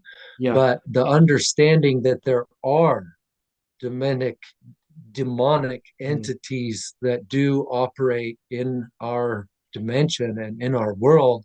We could talk about NASA. Mm. NASA says we explore outer space. Bullshit. Mm. I call bullshit on that. I do as well. NASA explores inner space, interdimensional. That's what they were into, was interdimensional, not outer Yeah. dimensional. Mm. And so there's things that our government here in the States are doing that I don't know. Is It this is scares me. connected to this is connected to CERN, I should imagine, where they're trying to To rip what now? holes. CERN, CERN, the collider, you Don't know. know. Okay, yeah. Yeah, I It's where don't they're know. like ripping, I believe they're ripping holes through like the fabric of dimensions and stuff. Anyway, Oh yeah, that's that giant yeah. thing underground where they spin the particles Yeah, around. that's it. Yeah, yeah, that Yeah, thing. yeah. I don't know much about that. No, I know. I might have to get a Yeah. guest on So who's an expert on that to fill us in a little bit about what's going on. But that's really yeah, interesting you say about the inner world because it's all flipped, isn't it? They make us think that NASA's it's all an inversion. They make us think that we're going into outer yeah. space, which I'm not even convinced is exact. I don't even necessarily believe there is an outer space. I think it's all dimensionals, So what we're seeing out there, what we think is outer space, could be a different dimension or something like that. I'm not whatever they're telling me, I'm not taking it as fact, as gospel. Put it that way. I've learned enough Yeah, to not trust these fuckers. yeah, yeah. And so I can't answer the question of did they sell their soul literally or Yeah. figuratively? Because in my mind, I see it as they sold their soul literally to the devil. And So what is so, the devil then? What is that? Because you said at the beginning there's the child was killed on an altar underneath Disneyland, right? So what is actually happening there? Why does it need to be on an altar then? Because there has to be some kind of demonic realm in a different dimension that they're communicating with, right? Because why else would they do it in that reverent kind of way? ceremonious way, it was That always ceremonious ceremonious. way. Yeah, why in that ceremonious way then? I can't answer that, Oh, okay. John. Yeah. I can't answer that. I'm sorry. Yeah, that's all right. Yeah, Yeah, yeah. yeah. I, I just I think remember what I yeah, no, remember. no, fair enough. I mean, I think from what I've learned that they're doing that because there is a contact point between them and a demonic realm. And they're it's like ritualized. It has to be ritualized to kind of summon the demon in. So there's certain colors, there's certain groupings, there's certain chants they have to do to basically create the perfect optimized environment for there to be that Faustian bargain, to be that exchange. So when the child's killed in that particular way, in that particular point, even maybe on a particular date, everything is synchronized to that point whereby there's that transmission and reception into a different demonic realm. And so the child's killed, that is given as a gift to the demons, and then in return, maybe the demon comes in and people take on the gifts from that demon or whatever, and then are propelled. There might be a paranormal, supernatural gift that they're given, and then they go out into the world with that. That could be, the Faustus, the story of the Faustian bargain would be an example of that. But it does seem to me like Eyes Wide Shut, the movie, that it's showing you, wearing the capes. It's kind of a ritualistic aspect of killing and sacrificing children. It isn't just done for their sadistic pleasure. There has to be some kind of um, like the religions would worship Jesus on the cross, and they would have their prayer and their Bibles and then their singing and hymns and everything else in their church. There's the alternative, the dark side, which is this same sort of ceremonial aspect of rituals and positioning and mantras and everything else to worship their evil deity, their evil demon. So um, Yeah, I think that's yeah. And I probably saw some. yeah, it probably makes sense that way. Not, Yeah, I'm not supporting it. I'm yeah. not saying it makes sense as they should do it. I'm saying that would be most believable, I think. Yeah. Yeah. You raise an interesting point, John. There it usually was ceremonious, Mm, and they'd use a specific knife, mm, and they would believe that that knife would gain power from that killing, from mm, that murder, from that sacrifice. And so mm. that knife would be used again and again. Right, Or my uncle, I can remember him having a white cloth that he would use to clean out blood when he would torture me right. at various times. And he would keep that cloth and it would be pulled out. Mm, And it was a trigger, for me, but it was also some kind of a satanic thing. I don't quite understand it myself. And then there's other things we don't understand a whole lot. Mm, I was taken after I'd met Leo in that restaurant, a mm, bar up in the top of the skyscraper. I was taken to a place called the Mountain, mm, Trinity Mountain Underground Complex. I believe the place I was taken to was inside of Mount Shasta, and there was we were guarding. What I was doing was I was being used in a security detail for a satanic ceremony that was taking place. mm, You may have seen this in other interviews that I've done or read it in my work, but there was this big group of individuals in there that were performing uh, this satanic practice mm, of consuming freshly born babies fresh out of the womb, and they wanted them fresh out of the womb. And so a bunch of women were brought there that were pregnant, and they were made to give birth. And these infants were fed then to these individuals. And it was a greatly disturbing thing to be a part of and to witness. But something I wanted to mention was that there was a group of entities that lived in this mountain. They were called the Slough, and it was some kind of weird group of entities. I don't remember seeing any of them. They were supposed to be there in the mountain. And mm, this other guy that I was with, he was scared of them. He was like, you don't want to be in here without the ability to protect yourself from these things because mm, they're bad. And it was some kind of old entity that was living in there, and it was evil. And the doors to the mountain were there not just to keep prying eyes out and keep people out of the mountain. They were there to keep that kind of stuff in because there was something dark and evil living in there. mm, And so there's just a lot that people don't understand, and they're not allowed to. There's mm. a lot of social engineering going on, John. We Yeah, talked about raising people's conscious awareness. yeah, There's people working full time to make sure that the conscious awareness of humanity degrades, yeah, and does not reach a point where they can even see this stuff. And so good there's luck to people them because working. I think they've lost. As far as I'm aware, they've lost already. It's like someone trying to stand and hold a tidal wave with their bare hands, and this tidal wave's getting bigger and bigger and bigger. As far as I'm aware, they've lost this game. This it's like it's over for them. It's just almost like this their last hurrah now. It's like they're a cornered rat. They know they're gonna die, and then it's just like their last attack. Because to me, they're cowards. And this channel and all the other channels that are now talking about this, and it's exponentially getting out there, is proof of Yeah, it's proof of the fact that they've lost control. It's all over the internet now. And that's why I was a little bit upset when the podcast channel said that they were disappointed that other channels were having survivors on because it was somehow their, you know, like it's like poaching from them, it's stealing from them, as if this is about them and their ego and their image and yeah, like how like they taking like having creative license on it. It's like the whole point I do this channel, right, JR, is to raise the bar. That's what it's called. Raise the consciousness, get the truth out. Like yeah, if people want to interview after this, brilliant. That's awesome because then it means that we're winning, like we're growing as a tribe, as an army, and like the truth's getting out. And it's more and more and more. The moment I try and gatekeep and I say, JR, like you're with me, I don't want you going on any other podcasts anymore. Like what is this about?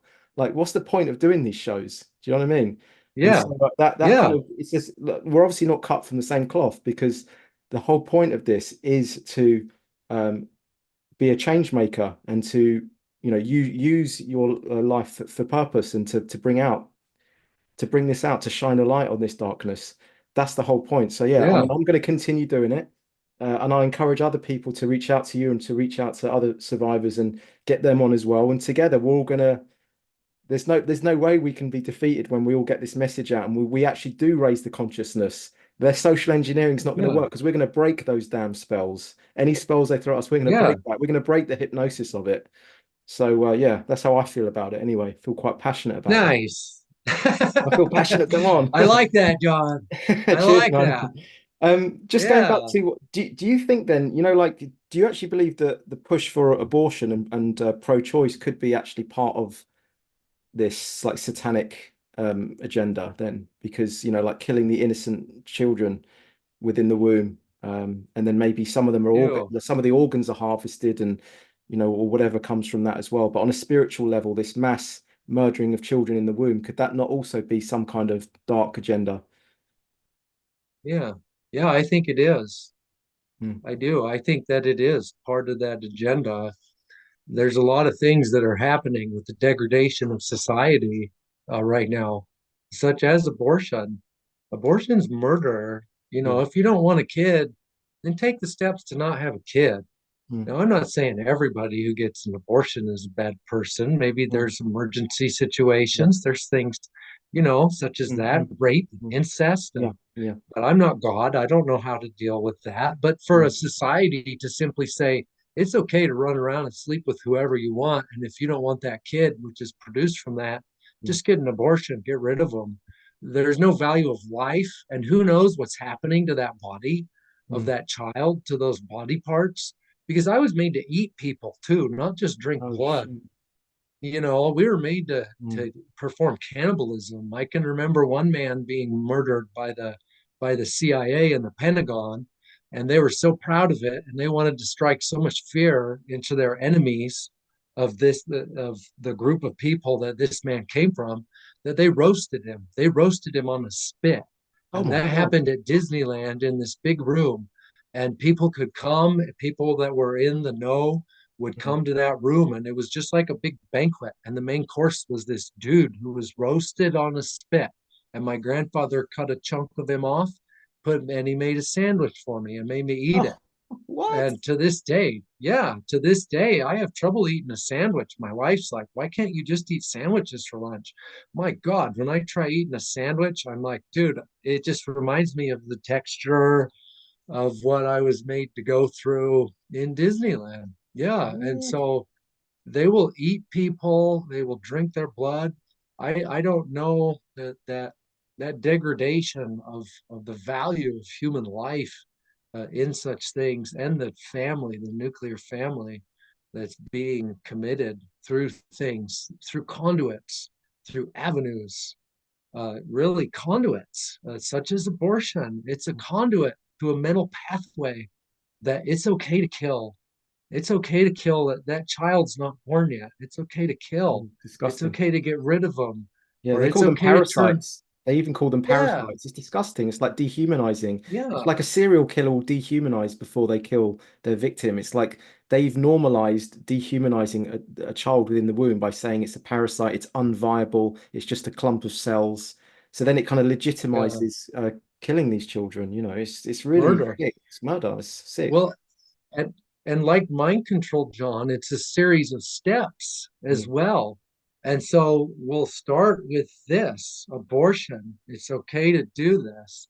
Well, what's the next step?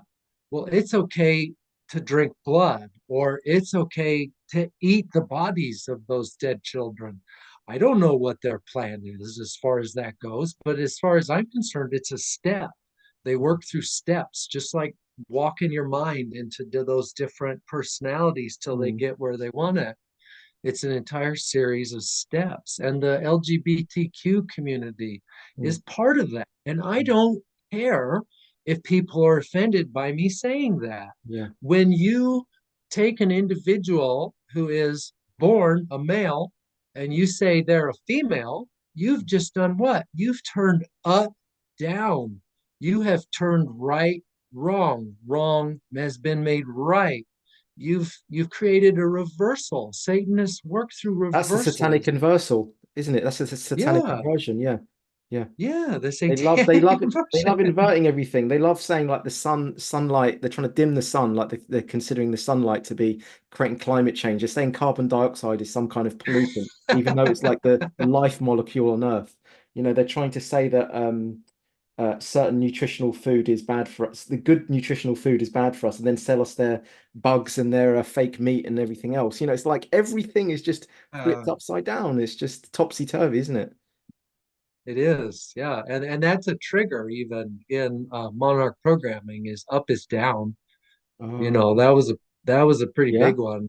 Yeah, up is down. You knew that shit was about to hit the fan if up was down, because good was being turned bad, Oh, they would you know, actually or say that. They bad would was say up is being, down. They would actually say that as yeah, a mantra to you, as a trigger. yep, as a trigger. Wow. Yeah. And so they're not good people. And then when I started to wake up and remember these things and realize what I'd lived through, I was still in contact a little bit with my siblings. And so I confessed that I would even use those triggers in some of my texting or dialogue with them.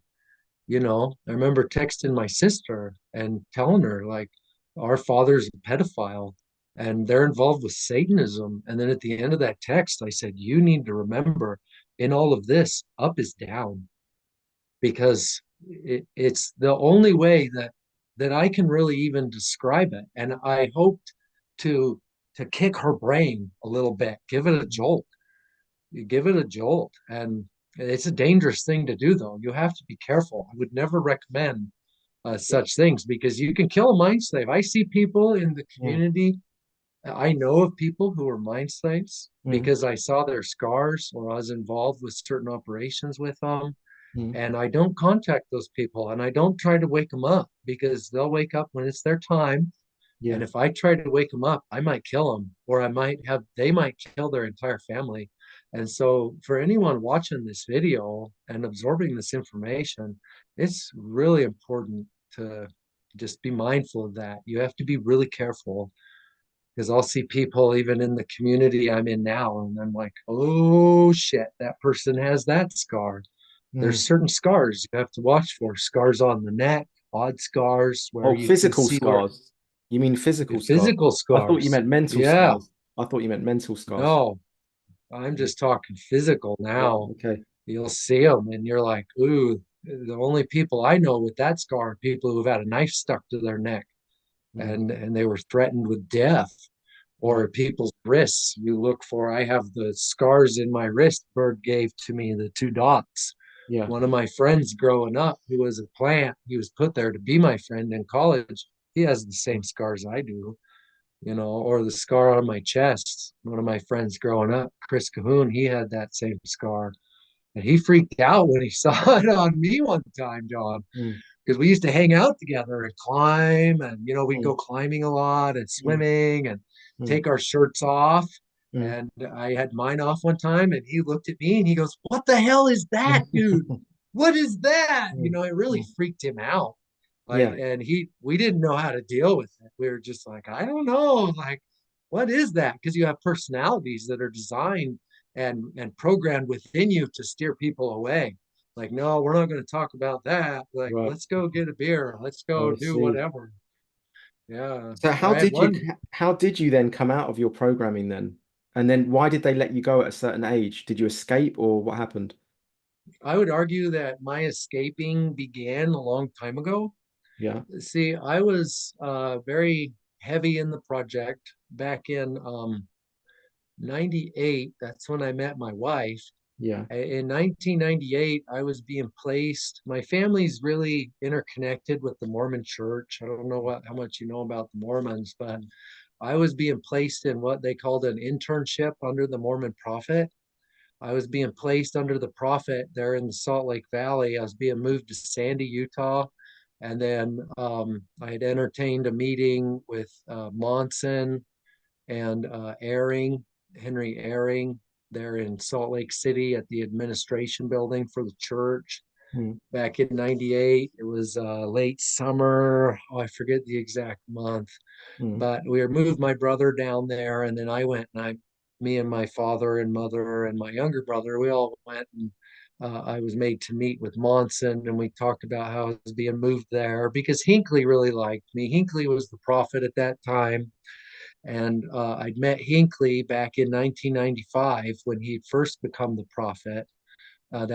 He became the prophet, spring of 95. I met him in the spring of 95, right after he'd become the prophet.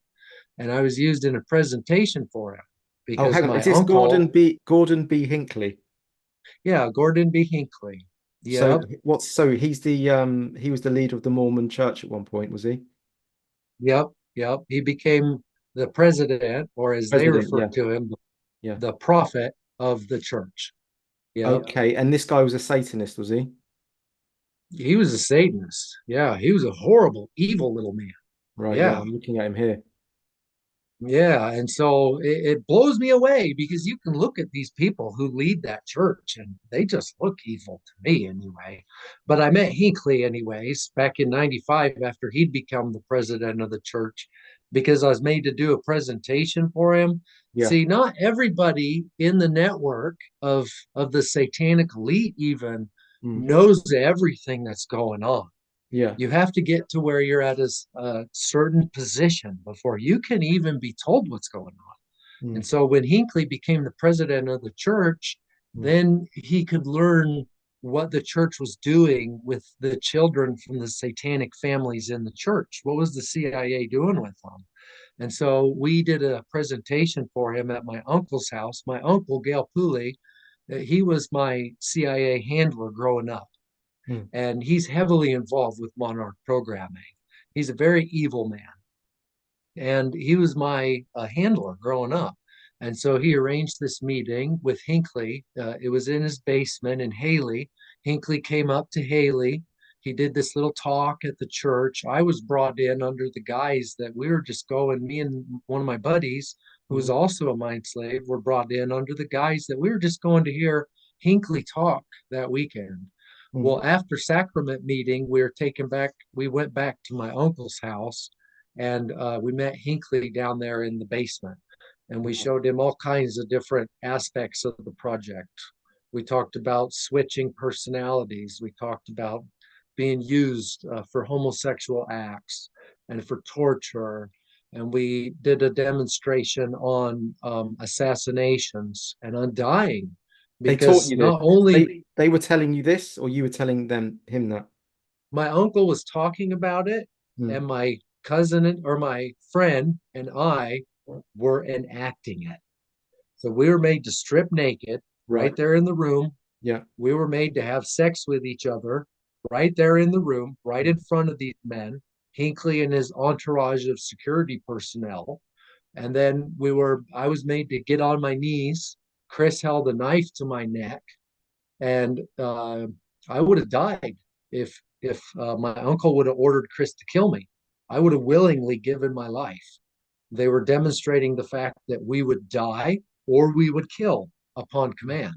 Mm. And Chris was really close to sticking that damn knife into my neck. I have a scar on my neck where he stuck that knife into me, and blood was starting to come out. And I had to turn my head because I was like, oh shit, Chris is going to kill me.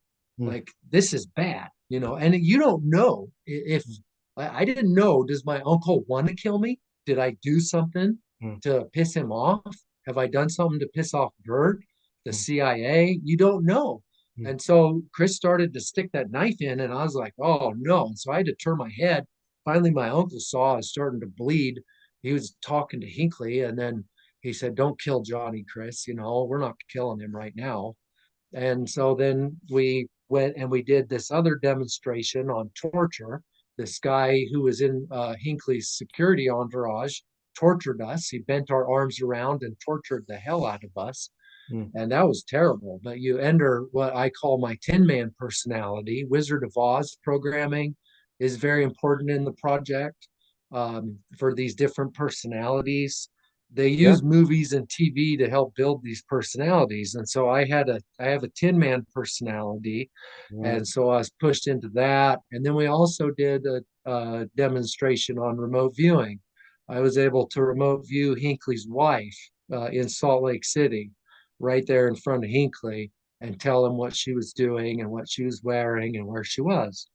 And so Hinckley was thoroughly convinced by the end of this presentation. And then he left. And then a couple of years later, they were going to put me in this internship directly under Hinckley there at church headquarters. And the CIA wanted this arrangement because it put them closer to the church leadership, put the CIA closer. And my family wanted it because my family was obsessed with position and power. And then at the same time, I was engaged to Nikki Hilton. On that same trip, I was made to make a porno video with Nikki and this other girl. Her name was Sunbeam. And then this guy from back home, Nampa, his name was Jay Madison. and he did a lot of the filming of it, and he jumped in on some of it. But we were made to make a porno with the Mormon temple, I will add, in the background. We could see it through the window in the hotel that we were making this porno in. And so they were moving me into that position. And so that's how convoluted it all is. And so you have a CIA mind slave who was raised in the church, who the church had become accustomed to. They wanted to use me for various things. I'm not entirely sure what. They had talked about giving me access to the temple, anywhere on the grounds, anywhere on the roof, you name it. I was going to get access to wherever I needed to be to do my work for the agency. Mm. And so, but at the same time, who knows what I would have been telling the CIA about what the church was up to. It's all double play, you know, they work So the against church each and the other. CIA are a different group at this point, or was it totally hijacked and it was a one operation? It's a different group. Right. It's a different group.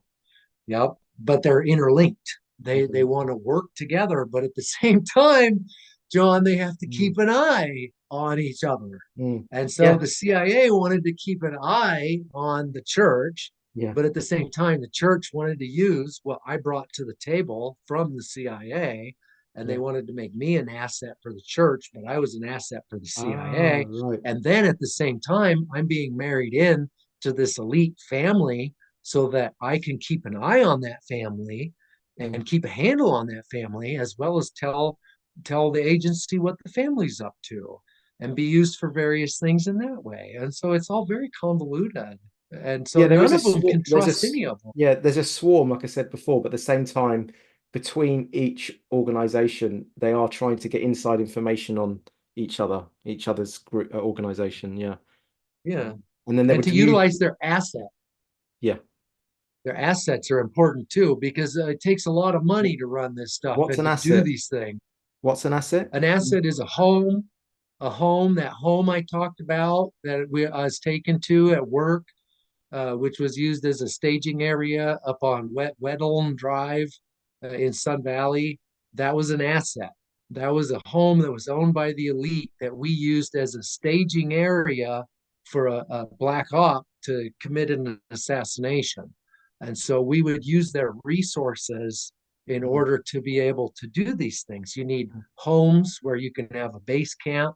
Disneyland is a good example of an asset. There was a command center for the CIA for controlling their slaves located there in Disneyland.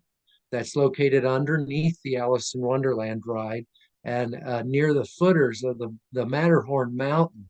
You could hear the roller coaster go by when you were in that room from the Matterhorn. And so that's an asset. You have human assets. Money is an asset in order to fund things. As well as smuggling drugs. We would smuggle lots of drugs, cocaine through to the elite, where you're able to then collect money and fund black operations with that money. And so, yeah, it's a huge network, a huge network. This has been going on for millennia, I guess, right? Like the satanic aspect. But I mean, it seems to me like the Nazis won the war, went underground from what you're saying, you know. Yeah, there's been people who said that, John, you know, and I don't remember a whole lot of Nazism. I do remember working with this guy who was a neo-Nazi in Ketchum on that operation I was just talking about. He was our driver. He was this neo-Nazi skinhead from the area, and yeah, he was involved in it. But yeah, it does seem to me like they won the war. They just moved. Well, even if it wasn't them, like that, yeah, whatever we call Nazism, that might be a different name for what Satanism or something like that. And it just went, I think it was Project Paperclip or something. I'm not sure, but there's definitely Operation Paperclip. Operation Paperclip, yeah. But so yeah, so just to summarize then, you were from the age of 5 or 6, there was a lot of stuff going on. You were being used as a child sex slave and you were groomed into being an assassin, all this sort of stuff. And you said it went on to the age of 15. But then you said like you got married. Like how old were you when you got married? I'm just trying to get an idea of the timeline. No, thank you. Yeah, I was about 20 years old when I got married, and I was used, John, even after I got married. These things were right. hidden. Okay, Yeah, so these you things. you you weren't really even aware of your programming until maybe like after your marriage, and it was starting to come to you in little pieces, right? Yeah, yeah, you'd start to remember little weird things. Mm, Like I can remember before I really started to remember everything and gain an understanding of it, I would remember odd mm, things, like using a broom, for example, and pulling. It's a push broom, but I mm, was pulling with it, and I got yelled at by my grandpa. mm. Don't pull with that broom. You push with that broom. It's a push broom, you know. And he yelled at me, and that was impressionable. Mm, But that occurred in Disneyland under the park mm, when I was taken under the park, and mm. my grandfather was working at building a room under the park for mind control programming. And I was helping to clean up a little bit because the room was actually in construction. And Right. I met at that time the man who was the electrician. Mm. He was working on the electrical. And my grandpa, he bummed a cigarette from the guy because he knew that I liked cigarettes. So they'd always let me smoke cigarettes in Disneyland, which is against Mormonism. And my family would have never approved of such a thing. But How that's the old were kind of you? stuff. Sorry, at this point? I was about 15, Right, okay. 14 at that time. Surely just Yeah. Disneyland would just make you remember everything, wouldn't it? If I went there, Yeah, like would you, you said you don't like remember all the stuff that happened there because you were programmed, but surely just like a Disney movie on TV or just even being taken back to Disneyland would remember bring back all the memories of Disneyland, would it not? no, All right. no, no. It would probably trigger me into different personalities, Yeah. and that wouldn't be good. And Mm. so I don't watch Disney. I Yeah. avoid it at all Yeah. costs. I Yeah. just don't watch it. Yeah. And so like Alice in Wonderland, and I've thought the same thing. Well, maybe I should watch Alice in Wonderland and see what Mm. comes up in my brain. No, the best Mm. way to work through it, Kathy O'Brien and Mark Phillips, Yeah. they put a work out. They were a lot of help in my understanding of what I needed to do to Yeah. heal and to understand what I'd lived through. And she talks a lot about journaling. Yeah. And so I've used journaling in order to understand what happened. And so just by listening to music, sometimes I'll listen to music. Mm. I'll put my grandpa on, for example. My grandpa, I don't know if I mentioned it, but he played the character of Jim Reeves. That's a country musicianist here in the States Right. back in the day. And my grandpa played that role of Jim Reeves for the CIA and for the music industry Mm. to make money on it. And then they just killed that character off, Mm. and they got rid of the character, but my grandpa lived on and he just went and lived this other life. And so I'll turn my grandpa on sometimes on Pandora or whatever and listen to him because I get to hear my grandpa sing. And there's parts of me that loved my grandpa and there's part of me that hates that man. Mm. And it's all very complicated. Or I'll listen even to Charlie Pride once in a while. Like, will this help me to remember things?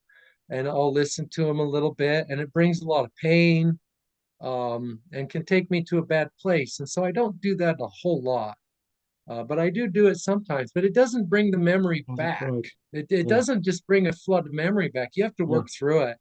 And it can Yeah. take months and even years to work through a memory, John, of like a couple days Yeah. time of So an you kind of occurrence. slowly broke the programming by these incidences, there's these people, these sounds, these movies. Like it was all kind of, and like Kathy, hearing the testimonies from you mentioned Mark Phillips and Kathy O'Brien. It was all like kind of little bit by bit by bit. It started to break the trance, break the spell a little bit, right?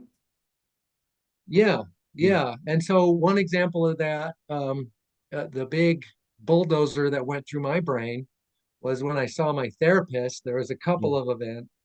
One of them was I was seeing this therapist. I realized something was wrong with my mm, brain, with my mind. I was like, something's wrong mm, because I would act erratically and out of sorts, and I didn't feel right in my head. And my wife noticed this and was like, "What is wrong with you?" And my marriage was starting to struggle from it, John. And I mm, was like, "What is wrong with me? Why am I like this?" And so I had to make the conscious choice to go and see a therapist. mm. And when I saw my therapist in my first meeting with my therapist, she said, well, tell me about this certain incident. And so there was a certain incident I talked to her about where I was with my father. We were in the living room of the home. It was night. No one else was there. I couldn't breathe. My body felt like I was submerged in, as I would describe it, liquid metal. I just felt like I was being crushed. Mm. And I described this memory to my therapist, and she said, "Oh my God, you were abused, you were molested." Like, and then it just came to me like, "Oh my God, like, yeah, I was." And then more started to come back. And then I had this picture of Charlie Pride, and I realized my memory was off too. And so at the same time, I was gaining an understanding that I was abused. I gained an understanding that something was wrong with my memory, Mm. because I had this picture that I'd gotten from Charlie Pride when I went and met him in 93 with my grandparents. And in my memory, I could not remember Charlie Pride signing that picture, autographing it. And I said to my wife, one day when we were cleaning up our house looking for things to yard sale, I said, well, it's too bad Charlie Pride never signed that, autographed that picture, because maybe it has some value. And she laughed and she was like, Charlie Pride's not that good, dude. Like, that picture wouldn't be worth anything. Mm. But it was signed by him, she said. He did sign it. And I said, no, he didn't. You're wrong. He didn't sign that, because I couldn't remember it. And she said, no, it's up in the attic. You go get it and you look. And so I went up and I got the picture and I looked, and he had signed it. And that freaked me out, man. I was like, oh my goodness. How could this event have occurred and I can't remember it? Mm. How can that even be? And so that started to open up more windows in my mind, Yeah. that you have holes in your memory. Your memory's off. Why? Mm. And then I started to explore that further. And then I started to find scars on my body, John, scars that I couldn't explain. I was reading Kathy's book, Transformation of America, and she had talked about on one of her pages in that book about being tortured by this guy, where he was programming her with a message as a message courier. And he stuck a knife in her chest and he twisted that knife and he made her stand there in that point of trauma and memorize the message. Well, the first night I read that, it didn't click in my brain. I just read it and then I went to bed. The next night I lay down in bed and I opened up the book and I was like, where did I leave off at? I can't remember. And so I told myself, well, just start at the beginning of that page where you left off. So I read that page again. When I read that page again, it hit me like a ton of bricks, dude. Just wham. And I said, oh my gosh, I could remember my uncle doing the same thing to me. And I took my shirt and I pulled it up and I looked at my chest. And right there on my chest was the scar my uncle had given me Mm. with the knife when he programmed me with a message very similar to what Kathy had experienced. And I could remember it. I was looking at my scar and I was just like, oh my God, how can this even be? Mm. And I've just found so many scars across my body. I have a scar where a guy burned me with a cigarette when I was going to Kobe, Japan to work on getting rid of Masaru. And then I have scars on my wrist Mm. where Bird carved into my arm and he shoved a nail through my right wrist. And I have scars there and I can remember it.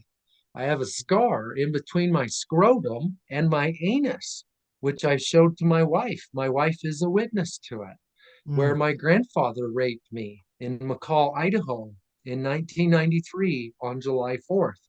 And he raped me and he wanted me to be a woman, a girl. He was pissed that I wasn't a girl. And so he was going to remove my genitalia and he started to cut a vagina into me, John.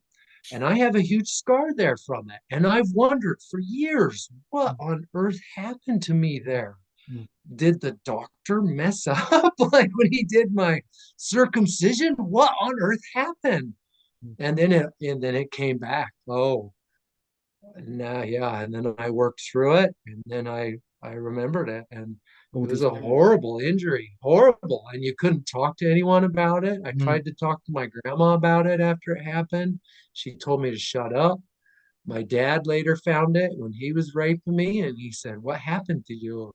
And I told him, and then he quit raping me that night, but they didn't do anything about it, you know? And so I'm just covered in these scars that, and my own family has admitted What? to So can these I just things ask in you a on that way. then? So, you just mentioned your father raping you, but then showing some kind of compassion about a scar, like how does that almost feels, I don't know, I can't get my head around that, how he can be both like a rapist and No, show you can't. compassion.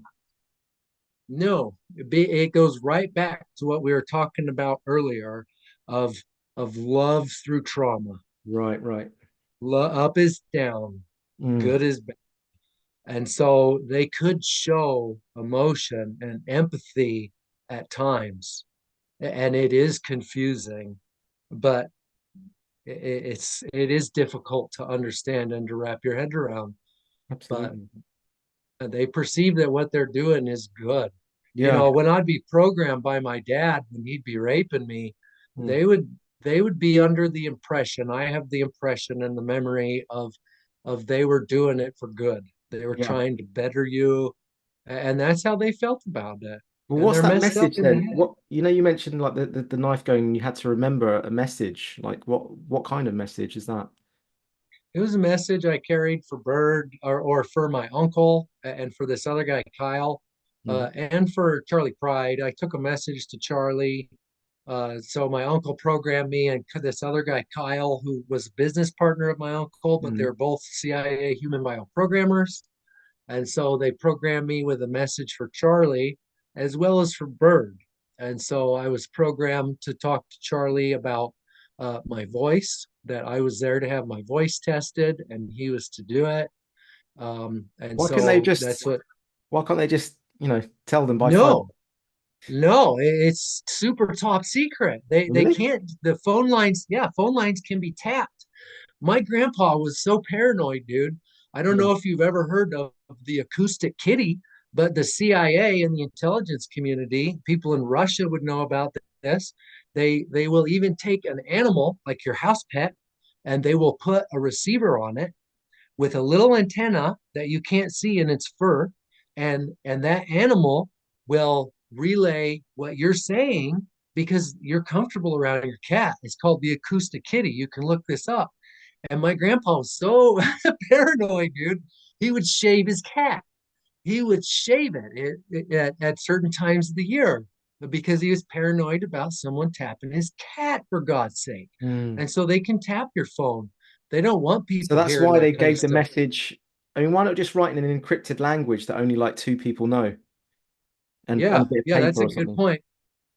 Yeah, well, Charlie, he broke protocol, and Yeah. after I'd seen him, Who is this yeah, Charlie? Sorry, I'm just on Google now. Charlie Pride was an American singer, guitarist, and professional baseball player. Is that him? yep, that's him. So, Yeah, so what's his connection to you? Sorry, like, how, is he just another CIA puppet? he's a CIA puppet. Yeah. Charlie, it's a complicated issue because Right. Charlie was used by the agency. He was used to abuse slaves. He was abused himself.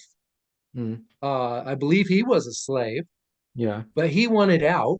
He Right. wanted out of the project, but Bird wouldn't let him out of the project. When I saw Charlie, he was in the process of writing a letter. We were taken backstage to see Charlie.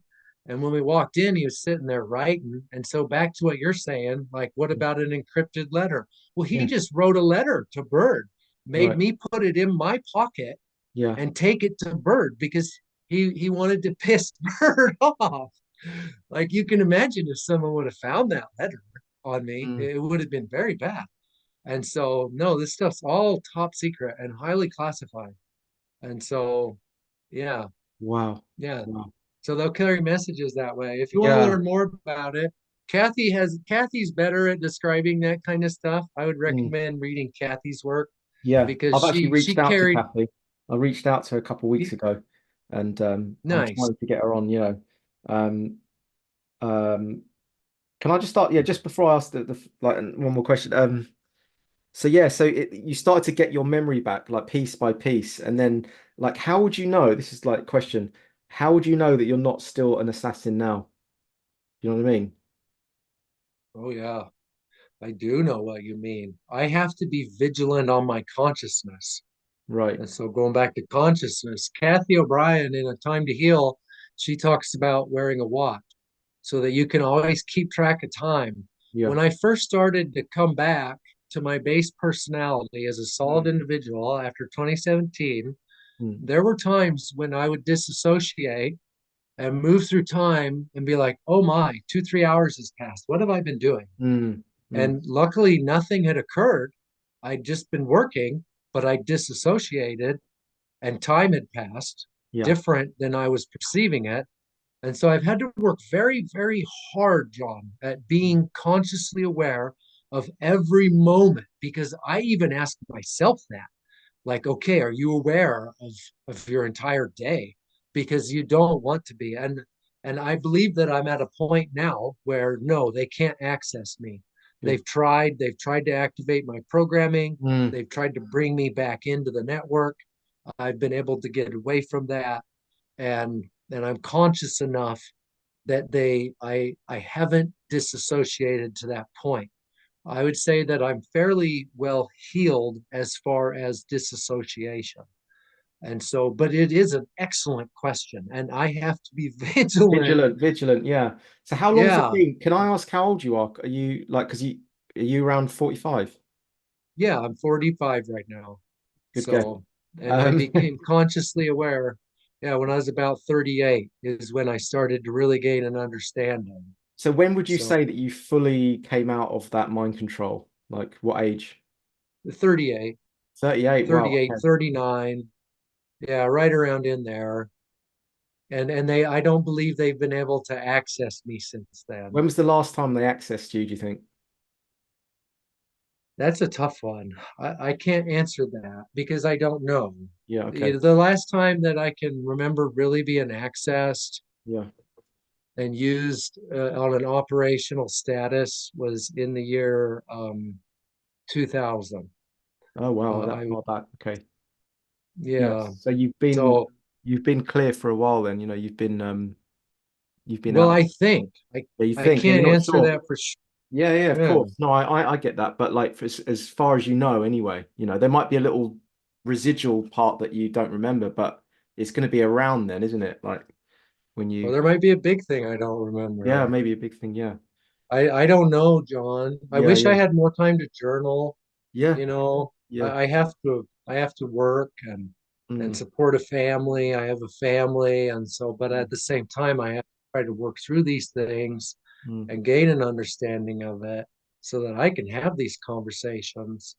And I'm working on a book where I put it's basically a mirror of my website where people can buy it in book form mm, because I want people to be able to have it. Because at some point, I would imagine they're not going to let me have my website.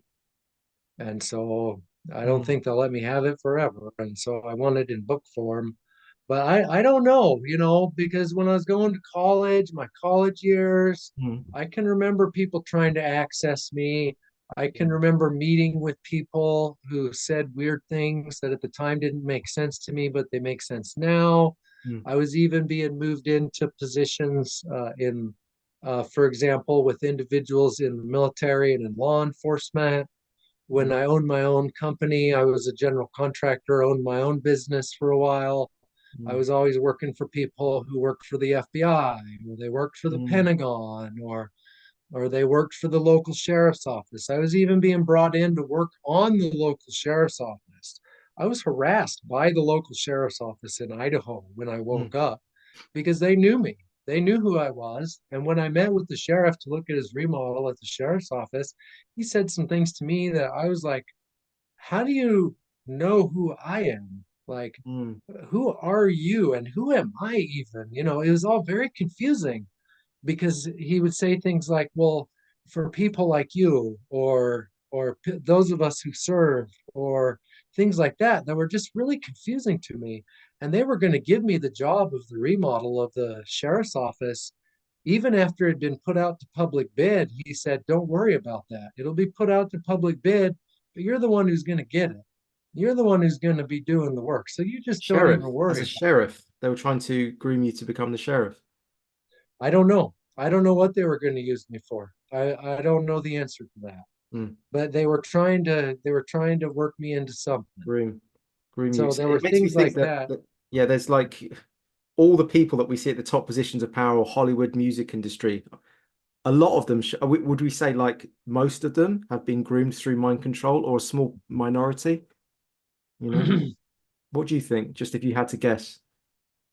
A lot of people in politics are involved with mind slavery.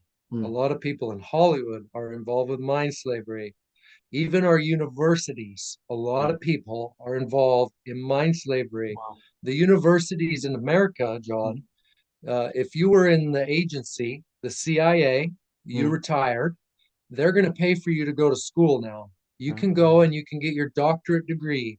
Now you can have that cushy tenured professor job where you are the gatekeeper of knowledge at Yeah. the university. I would have my professors at the university even who would be aware of who I was and say things that would cause me to be triggered. And I would be greatly confused. Like, why are you introducing me to your 19-year-old daughter like you want me to sleep with her? Mm. Why are you, well, how do you know that I was involved with the Marine Corps and the military? How do you know these things? They would just say things that would blow me away, but I couldn't put two and two together at that Right. time.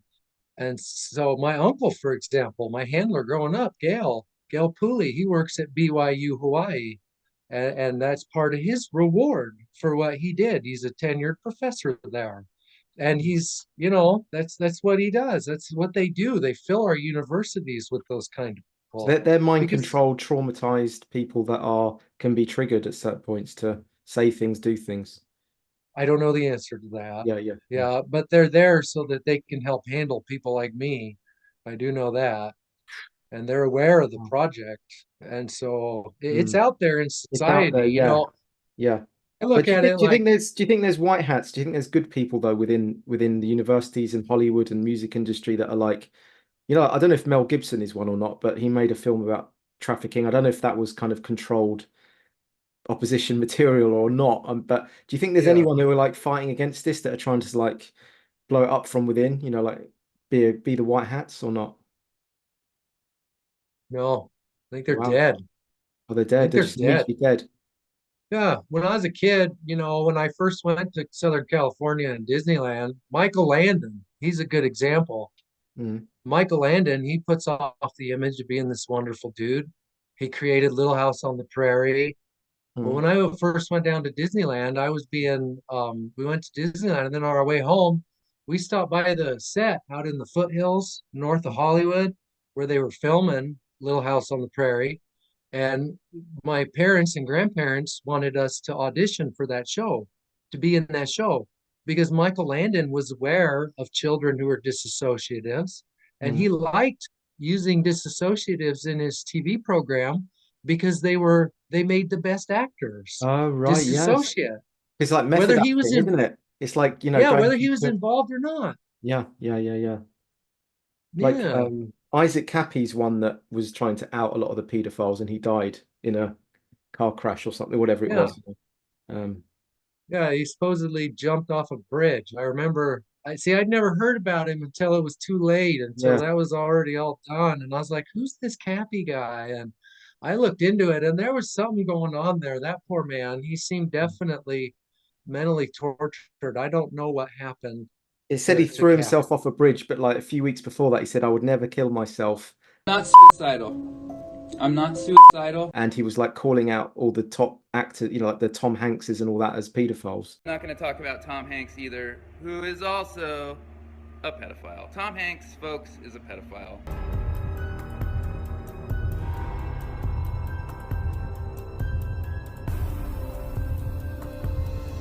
And, a little bit too Yeah. coincidental for me, but yeah. Are there, so are there any other names? You mentioned Leonardo DiCaprio, and so you're saying like majority of Hollywood, would you say, are mind controlled then? Like, is there anyone else that stands out that you met? Yeah, I met Billy Joel. He was in the music industry. Yeah. He was a mind slave. Mm. And then I remember my grandmother. I don't know that I met him, but my grandmother, when I met Leo, I had to escort my grandma down to California because she was working on programming Tom Cruise. She was working on his programming. And so Wow. he's a mind slave, a trauma-based mind slave as well. And then Garth Brooks, and yeah, I'd have to think on that for a while. There's Mm. a lot of them that are trauma-based mind slaves. And so it's too bad, but So do you think it's possible to become an actor and make it in Hollywood unless you're mind controlled or not? I don't know the answer to that. Mm. I suppose it depends on how much money you could make somebody. I was going to say, like, if you're talented and you're making loads of money, then people could use you for that purpose. So it is possible. Yeah, Yeah. yeah, Because yeah. there are musicians that you think you're not talented. How the hell are you like making, like considered a top musician? Yeah, You have buskers on the street that have more talent than some of these pop stars. yeah, That's yeah, it you makes you do. wonder. Like, Yeah. Or you listen to songs like, they incorporate a lot of mind control into songs. You can listen clear back into the 60s. They've been doing that, oh, like, can you give me an incorporating things example? into the music. Yeah, Oh, I just listened to one the other day. yeah, What was it? I can't remember. Billy Joel's "We Didn't Start the Fire" is yeah, one example, yeah, and that's about Satanism and mind control. Billy Joel's "We Didn't Start the Fire." yeah. It's about how they didn't start all this, Mm, but they continue it. We yeah, didn't start the fire. It's always burning since the world's been turning. And yeah. they talk about all kinds of things like Marilyn Monroe and all kinds of stuff in that song. And I watched the video on it the other day, and they use hand signals and stuff like that too in that song. Mm, And Billy Joel, when he's singing in that, he's dressed in what? A black suit and a pair of sunglasses on. He represents the CIA, and the right. family represents a family that's being handled by the CIA. And Mm. so these things are blatantly in our face, like right out there. Like the movie Men in Black, they're kind of dressed like CIA, and then they have this instrument which makes you forget your memory. It's kind of maybe connected to the mind control, no? You're on it, dude, because my dad loved that show and he Mm. loved that scene where they take away the memory Mm. with the device. Yep. Yeah, it's all about it. It's right there in front of our Yeah, face Men if in people Black, can't see it. MIB. It's almost like MI6, Yeah. it's like MIB, MI6, MI5. But I don't know. I don't know if I'm looking into it too much or not, but I'm just looking for patterns. That's all I'm doing. Do you want to mention your website or your book name or anything like that? Yeah. Yeah. Yeah. So after I started to remember these things, I realized that it wasn't just me that was abused and that was affected by this. There's a lot of people, and I want it to end because I have children, Mm, and those children are now bloodliners, just mm, like I. They carry my blood, mm, and this needs to stop. And the only way to stop it is to expose it.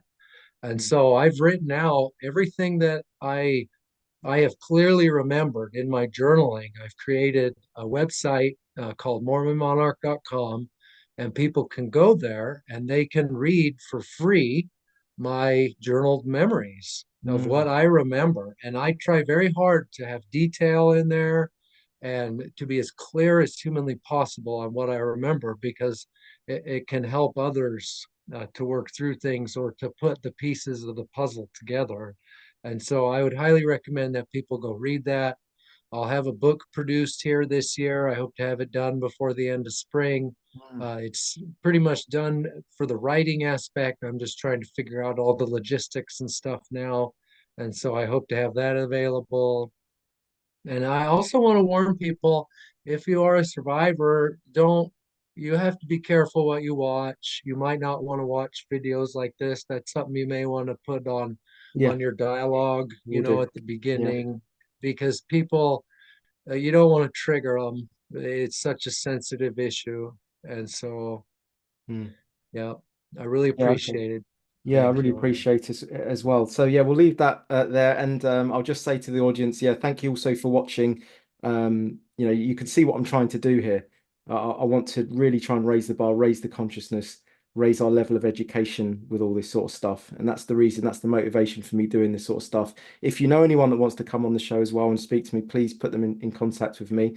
But yeah, nevertheless, I'd just like to say from me and JR, thanks for watching, and we'll see you on the next episode. Cheers.